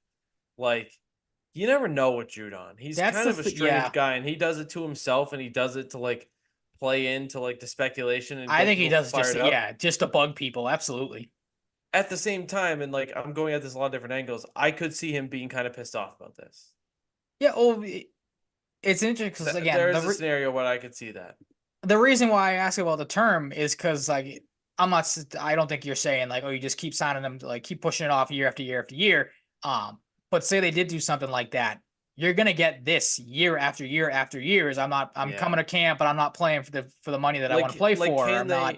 can they keep him around for one more year and then have more time next off season to be Yeah, like, okay, like we'll start the process as soon as possible. We'll get kind of something give them the done know that before the yeah. 2025 draft. Yep, I Like, gotcha. I don't know. Like, hey, we'll It's a put you weird on this last. situation. Yeah, There's so we'll many put you on this different last levels and ebbs contract, and but flows. Like, mhm. I don't know. I just hope they figure something out. On the IU stuff too, I'm glad that we know for sure. Like I feel like it was more speculative back then. Like they were willing Oh, to pay absolutely IU. was. Yeah, yep. And 28 million is a lot for any player, but like I think you could do a lot worse than throwing it at a player Oh like Ayuk. God, So yeah. like I would have been okay with it. And 34, I'm sorry, I like the 34th pick, and I like what they got with the trade back to eventually get Polk at 37. But like, I'm giving up the 34th pick for Brandon Ayuk every time, Absolutely. and that's nothing against a guy like Jalen Polk, but Mhm. it just is what it is. You need to take this organization eventually to the next level. You need that, but I still go back to the point like he wants to go to play with Jane Daniels. Apparently, does he end up in Washington? I don't It's know, just but so dumb. there's the balance with him. Like, I bet he wants to win. He's not going to win with Washington soon. He's not going to win with New England soon. See, that's Is I'm curious is on the that too. Raiders thing the right spot? Is the Chargers thing the right spot? I don't think the Steelers is. No. Like the Raiders are like in this mold like okay, maybe the Raiders figure it out, but then they don't. You're like, "Ah, yeah, we kind of saw that coming, I guess." Hmm. The Chargers with Harbaugh and Herbert being what we know Herbert can be, he's Yep. not always that guy. Like you have Justin Herbert throwing to Brandon Ayuk. Brandon Ayuk is probably tallying at least 1,300 receiving yards. Yeah, they Like just de facto won on that team. Absolutely. yeah, and then you got Ayuk, McConkey, and hopefully Quentin Johnson could be something. I Hmm. mean, you have Josh Palmer, so that's something. Like you can't just. It's easy for people to say with LA, like, oh, it's relying on the run game, relying on the offensive line. It's hardball. Like that's not going to get you into the playoffs. No, God, no, not in the You NFL. It gets you don't into the you playoffs don't in college, not in the NFL. No. no, like every good team has some sort of capable number one, and maybe Lad McConkey's that guy. Maybe Lad McConkey's just a fucking beast. Well, I I don't saw know, something but today. They I they think it's gonna be Quentin Johnson. Maybe that's just him hyping up or Harbaugh hyping up Quentin Johnson. But like, I got to see it to believe it I that would that I kid's would gonna pan be out. I would be stunned if Quentin Johnson had a better season than Lad McConkey. I think Lad McConkey is going to be like pretty damn good right away. Okay. Not like a Puka Nakua level right away, but like I think Serviceable, like, yeah. he's pretty damn NFL ready like Okay. right away. Yeah, on the Ayuk thing, I'm right there with you. I'm glad that we did finally get not, maybe closure might not be the right word, but like you said, I feel like it was a lot of speculation, or he was on a lot of, you saw the lists of like, oh, top suitors, teams that should be in on Brandon Ayuk, and it was the Patriots, obviously, because they had all the cap space. And then you come to find out, you're like, all right, like that's just people thinking that they should be in on. They're not really going to be on this guy. And then you find out, obviously, that they were. I'm still a little surprised, to be honest. Like, I know, obviously, the 49ers want to keep it together, and, they think they have the best shot, and they obviously do if they keep Ayuk on this team. I just find it funny that it seems like the guy is doing everything he possibly can to be like, I don't want to play here anymore. And like you said, he seems like he wants to go play in Washington, which I think is dumb. Like I lean more on the side of like, do you just want to go play with your buddy and never win anything? Like you just want to get a Yeah. payday and then be done? Because like you're not going to win Is anything losing with the in Super Bowls Commanders. enough? Yeah, Like, I don't exactly. know. Like you're just cool with going to the Super Bowl and then never getting So one. Like, the thing that's interesting about the Raiders too is I I wonder how much more we're gonna see of like the whole Devonte Adams Rogers thing as we get closer to the season. I don't know how realistic a deal materializing before the season is, but like I think there's a good chance that Devonte Adams eventually plays with the Jets. okay, Um, so then you have the Ayuk thing. You also have the idea. I saw someone throw this out as a joke. This would have to be something crazy. Like, what if Adams goes to the 49ers and an Ayuk deal and we get one of the craziest blockbusters that would ever? be wild. Yeah. Um, because look, like Devonte Adams does not hide things. Like when he has something to say about someone or like himself, I feel like he's one of the Oh, guys that he'll like calls it how it he'll is. let you know it. Yeah, Do like, you and have any I thoughts respect on that to an the? extent because he's not obnoxious about it. And maybe I'm remembering something.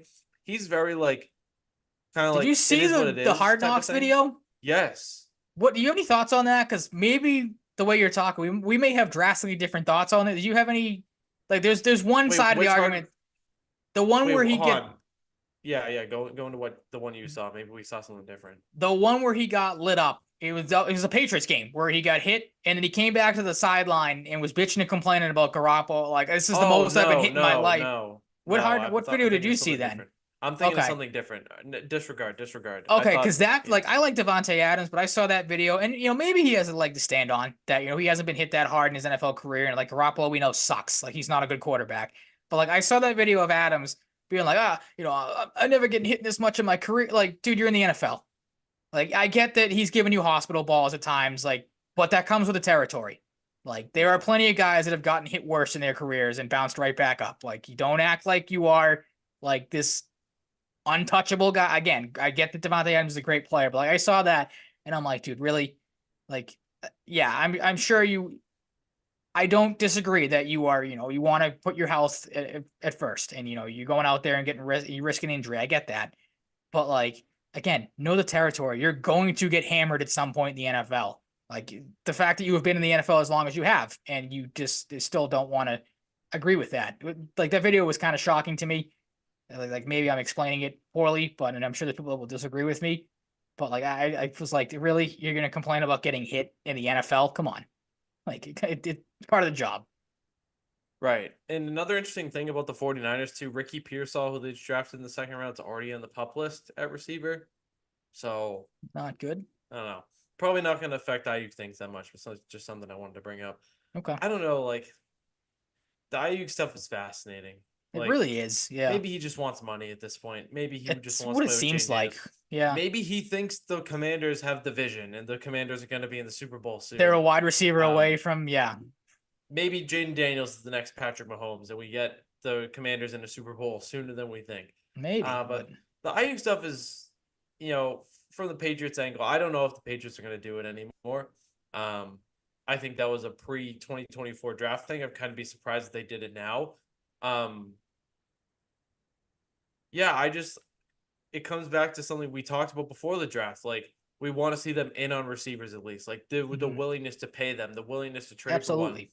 because you're gonna need big time guys to accelerate things and be a number one in this case for Drake May long term. So, um, there's that with Ayuk. Mhm.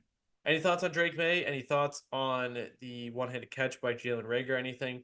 A lot of praise for Jalen Polk early on. A lot of buzz around Christian Gonzalez.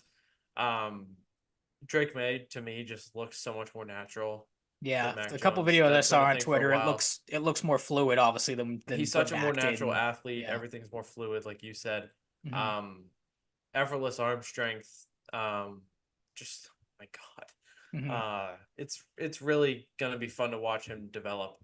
Um, Jalen Polk, I'm not really surprised because I think something we talked about, like early impressions being good, like he's not a guy that's gonna blow you away athletically, like some guys at the top of the draft, but he's very like technically sound, like Mhm. makes the hard catches, is athletic like enough, not like a plus level insane athlete, but like a pretty good athlete. Gets those catches across the middle, plays hard. Um, I don't know. I'm excited. It's a good sign of optimism to start planting some Yeah, seeds. absolutely. It's early. It's a grain of salt type of thing, but One thing I did see that I found very funny, and again, I might just at this point, it's going to sound like I'm leaning more towards on the negative sides of anything else. But I did see some people on Twitter that what Gerard Mayo had a comment I think the other day that was I think it was something simple like Jacoby Brissett looks like the most like pro ready player quarterback we have. To which like no duh, not yeah, against Mayo or anything, but like that's obvious because your other options are it was kind of two rookies odd and to Bailey hear him say Zappi. pro ready.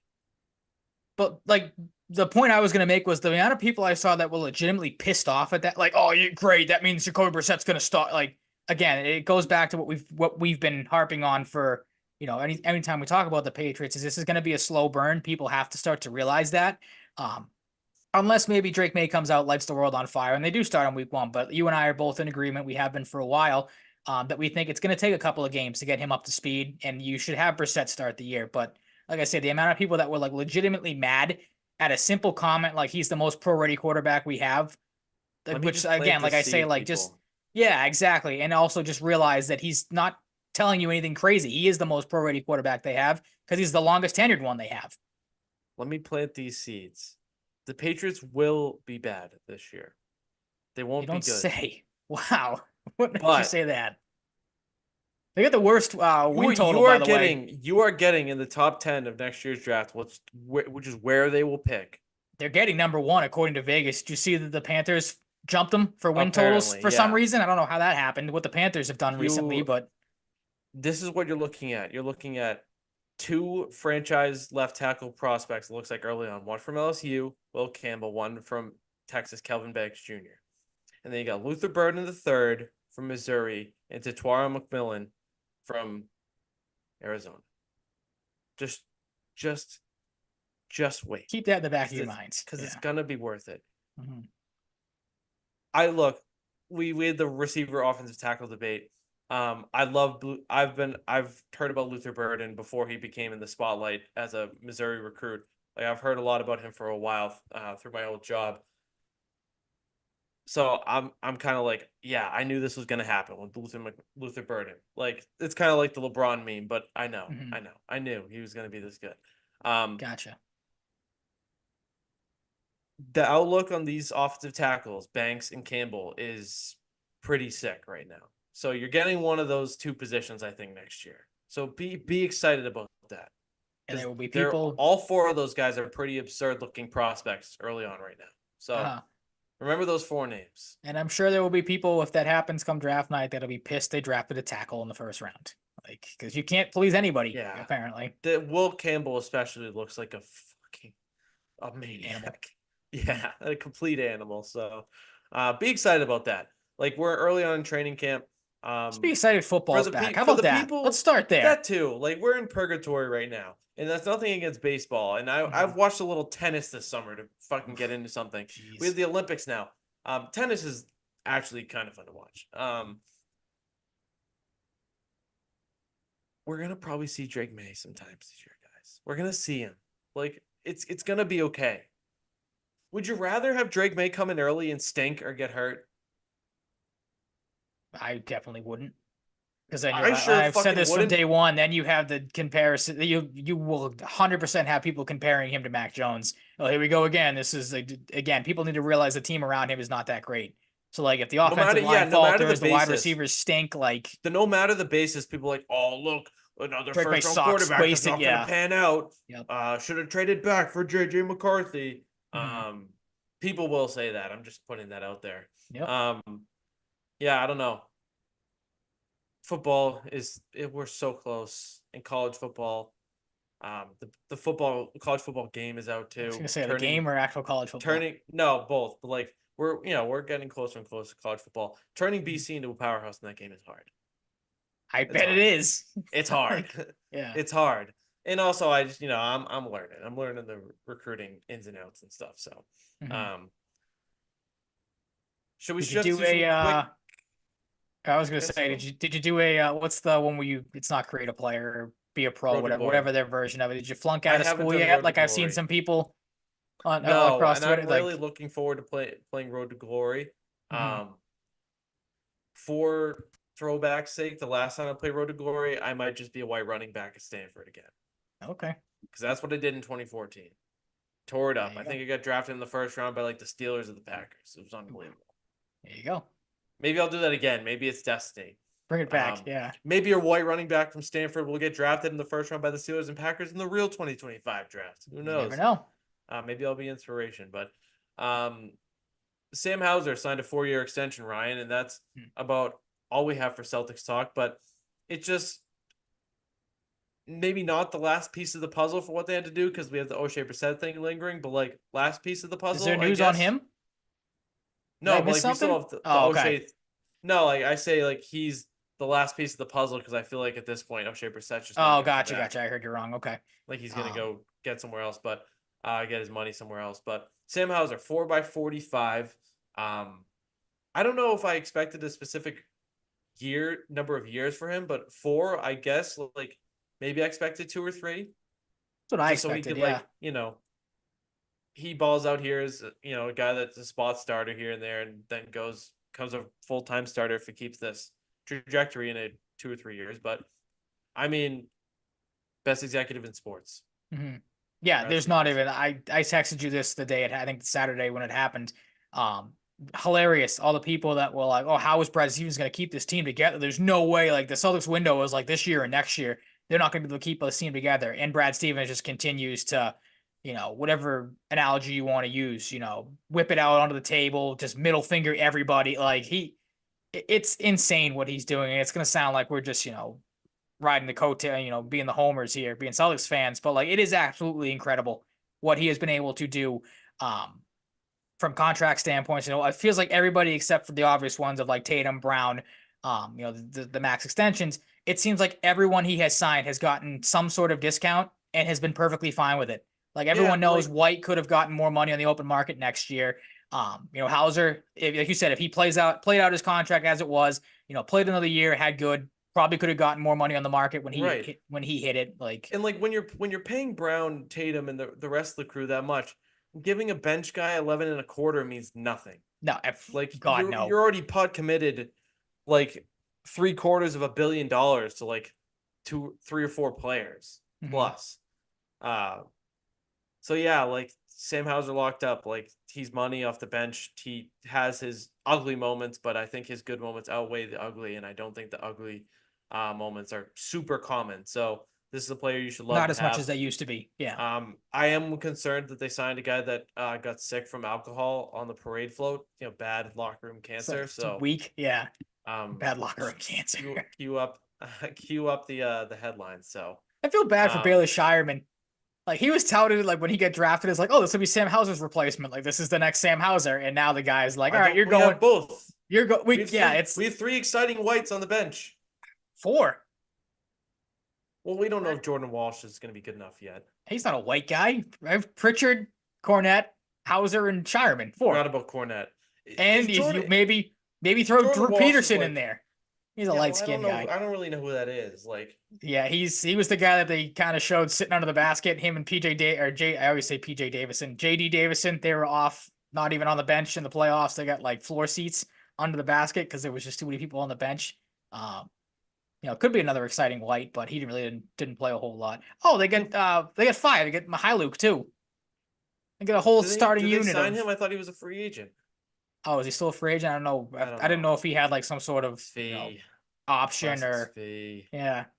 They get a whole bench unit of exciting whites. But yeah, I mean, you're happy for Sam Hauser, of course, because again, like there was maybe some questions on after this year what could his future look like. So good to see him back. And again, like gonna sound like a broken record. Somebody tweeted it out, the quick offseason recap that the Celtics have had: extended Tatum, White, and Hauser, re-signed Cornette, Queta, and Tillman. Brought back, like I said, Peterson and Davison on 2-way deals. And so far, if you read into it's not the G League anymore, the 2K League, whatever it's called now, Shireman and Watson both had pretty good moments, had a couple of really good games. So maybe those are 2 finds as well for Brad Stevens. Obviously not going to get too hyped about late first-round draft pick and a late second-round draft pick. But again, we've seen Brad Stevens hit on guys before that you would have never thought that he would be able to hit on. So great offseason continues. And again, you feel good for Sam Hauser, a guy that, earned a pay upgrade, whether it was here or somewhere else. And you're happy it was here. Right. I'm right with you. I don't think there's too much else to say on Sam Hauser. No, not much out with basketball either. When they win the championship next year, what is he going to do with the parade? Well, how is he going to one up throwing up on the parade? Oh, that's a great question. I don't know. Maybe Baylor Shireman will have to take the reins from him. Like, he'll be the next guy to overdo it and puke, because if you're Sam Hauser, you can't do it twice. Do like a keg stand on the float, and then he'll throw up after the keg, drinking the keg beer. Yep. Well, if they win again, if you're Sam Hauser, you can't, even if you do it or not, you can't be throwing beers off the boat. No one will trust you. Like, you imagine getting a beer thrown at you from the boat that's Sam Hauser? I wouldn't go anywhere near that thing at this point. Baylor Shireman, just like that's a good name for a college athlete. I hope it translates. Baylor Shireman is a great college athlete name. It really is, yeah. But yeah, that's about it, huh? Yeah, I mean, I don't know. There's not much else for basketball. I mean, obviously, the Olympics, like you said, are starting up tomorrow, I want to say. Catch any of you? Now I'm just stalling for time here. Because I caught a couple of the USA exhibition games. Not feeling too confident in Team USA right now. They've had to get bailed out by 39-year-old. They were losing to like Germany or something at halftime or something. They got destroyed. Who the hell is on Team Germany? More NBA players than you think. Both Wagner's, Tice is on it. Dennis Schroeder. I didn't think about that when I said that. I kind of connected the dots afterwards. Yeah, they said it because, like I said, I was watching the game and they said Schroeder's German. I forgot about that. They said Germany's the 3rd-ranked team going into it. It's the USA, Spain, and Germany. Same reaction I had. So but who's I'm like, really? Canada?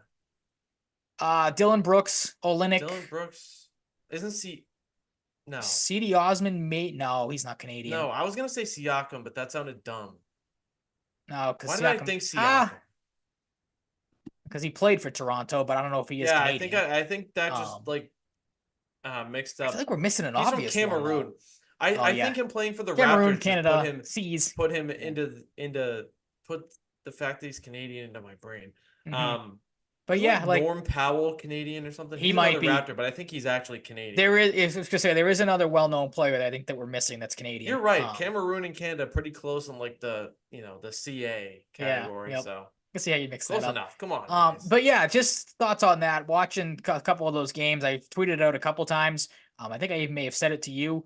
76ers fans, if you want to know why your team sucks every year, go watch the Olympics and go watch Joel Embiid play. He looks like he just does not. He had a good game the other night, so it was the first time all exhibition so far. Um, but it is night and day when they have him on the court compared to when Anthony Davis and Bam's out there playing the center spot. Like it's very jarring of just how much he just does not gel with those type of players. And again, not the most confident in Team USA right now. The fact that LeBron James, great player, don't get me wrong, but he's had to bail you out in 2 games now against South Sudan, who you almost lost to, and were 43.5 point favorites. And Germany, again, not a bad team by any means, but come on, what are we doing here? Like, not to sound again like a homer, but you should be able to put these teams away pretty easily if you have the star power that you do on that team. And Steve Kerr's got some decisions to make. Again, like I think you should be. It all depends on what happens with Durant when he comes back. But I was gonna say Dylan Brooks. Who's the other son that I can't? Durant, Devin. Bruins fan, Kevin Durant. Am I Did you forgetting see something that? with? No. What? He's wearing a Bruins hat today. Oh, was he? Kevin I did not Durant, see that. yeah. Wow. Okay. Good for Throwback him. logo from the 80s. Cool. That's cool to know. But Bruins fan. Kevin Durant, second line right wing. there you go. Who says no? Kevin Durant might. But yeah, like again, just going into the games that actually matter now.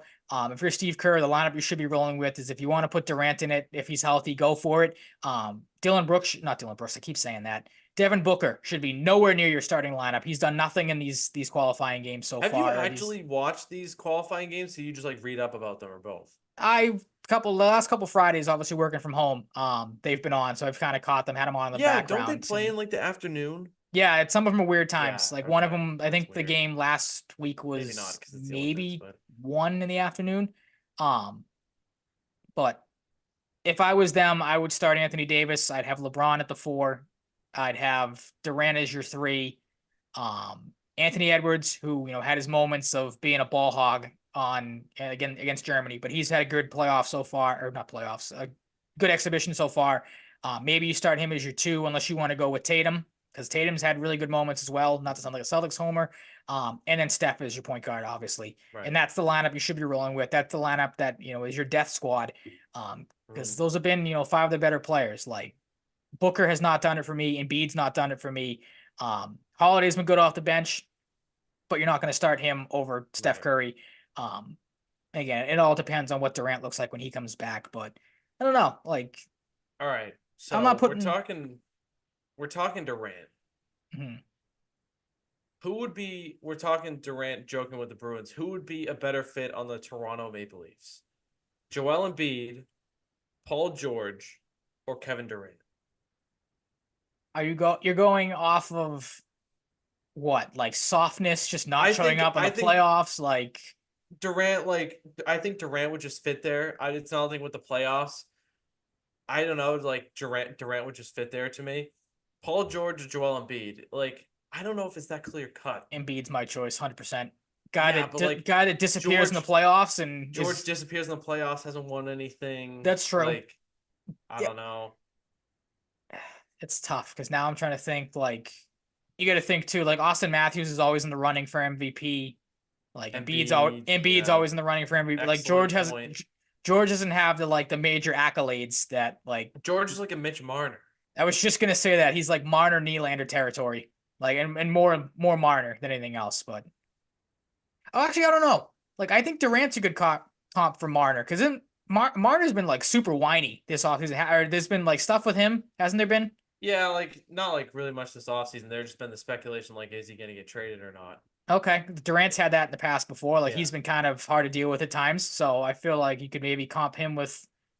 Yeah, we figured it out. It's Embiid because he's their Matthews. From the accolade standpoint. Kawhi Leonard would be perfect for Vegas because he gets hurt all the time. They can stash him on long-term IR. There you go. That works. Yeah, that'd be perfect. Oh, if you ask me, if you threw Oh James, man. if you threw James Harden into that trio Oh of man. names, then it's This Harden on thought Toronto process all had day. legs. This thought Yeah. process had legs Yep. here. This is where we're at. Missed a show last week. Back here trying to figure out which NBA players would be best in the NHL. I was thinking, Thanks, Kevin do we Durant, do a for wearing a draft Bruins first hat. time back? Do we like do an impromptu draft? Like maybe this is our version of a draft. It's just picking what players from the NBA would fit I on don't know. hockey teams. Maybe Who we'll would be the just best randomly Bruin? do this at the end of an episode every once in a while. A good Bruin. Well, I think he's playing in Israel now, but Pat Beverly in the fourth line. Oh, I'd hate that. I hate Pat Beverly so much. But he'd be Like, great on the fourth he line. would be. I hate Aaron Patrick Baines on Beverley. the fourth line. See, I was thinking someone like Horford, like veteran that just kind of not to knock the Bruins, Yes, but like Horford be like just a kind of sticks Bergeron. around and like, Horford be like a Bergeron. Like, yeah. I don't know, man. Yep.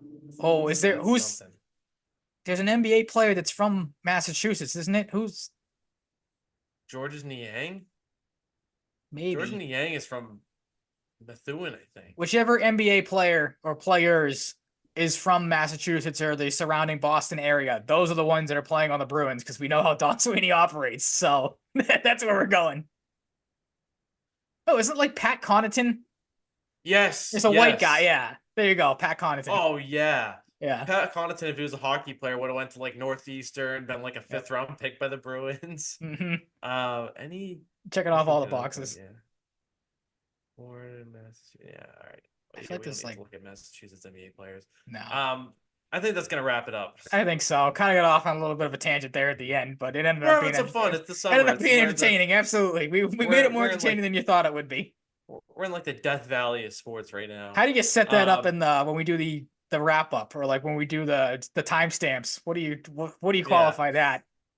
NBA/NHL? Yeah, I don't know. We'll see. But thank you so much for listening. We're back. We're back to regularly scheduled programming. You follow us on Twitter at Mike_Cratty, at Ryan_Salvaggio, and the show at Selling Cratty Pod. You can find us on YouTube and Twitch, Spotify, Apple. You can rate and review there. Podbean, Podchaser. We're on TikTok as well. To the name of the podcast into the search bar. We'll talk to you post trade deadline next week, and some more. Maybe we'll have a Jeremy Swayman contract. We probably won't. That's okay though. It'll get done. We'll talk to you next week. Stay safe, stay healthy, be nice to people, all that good stuff. I'll talk to you then. Peace out.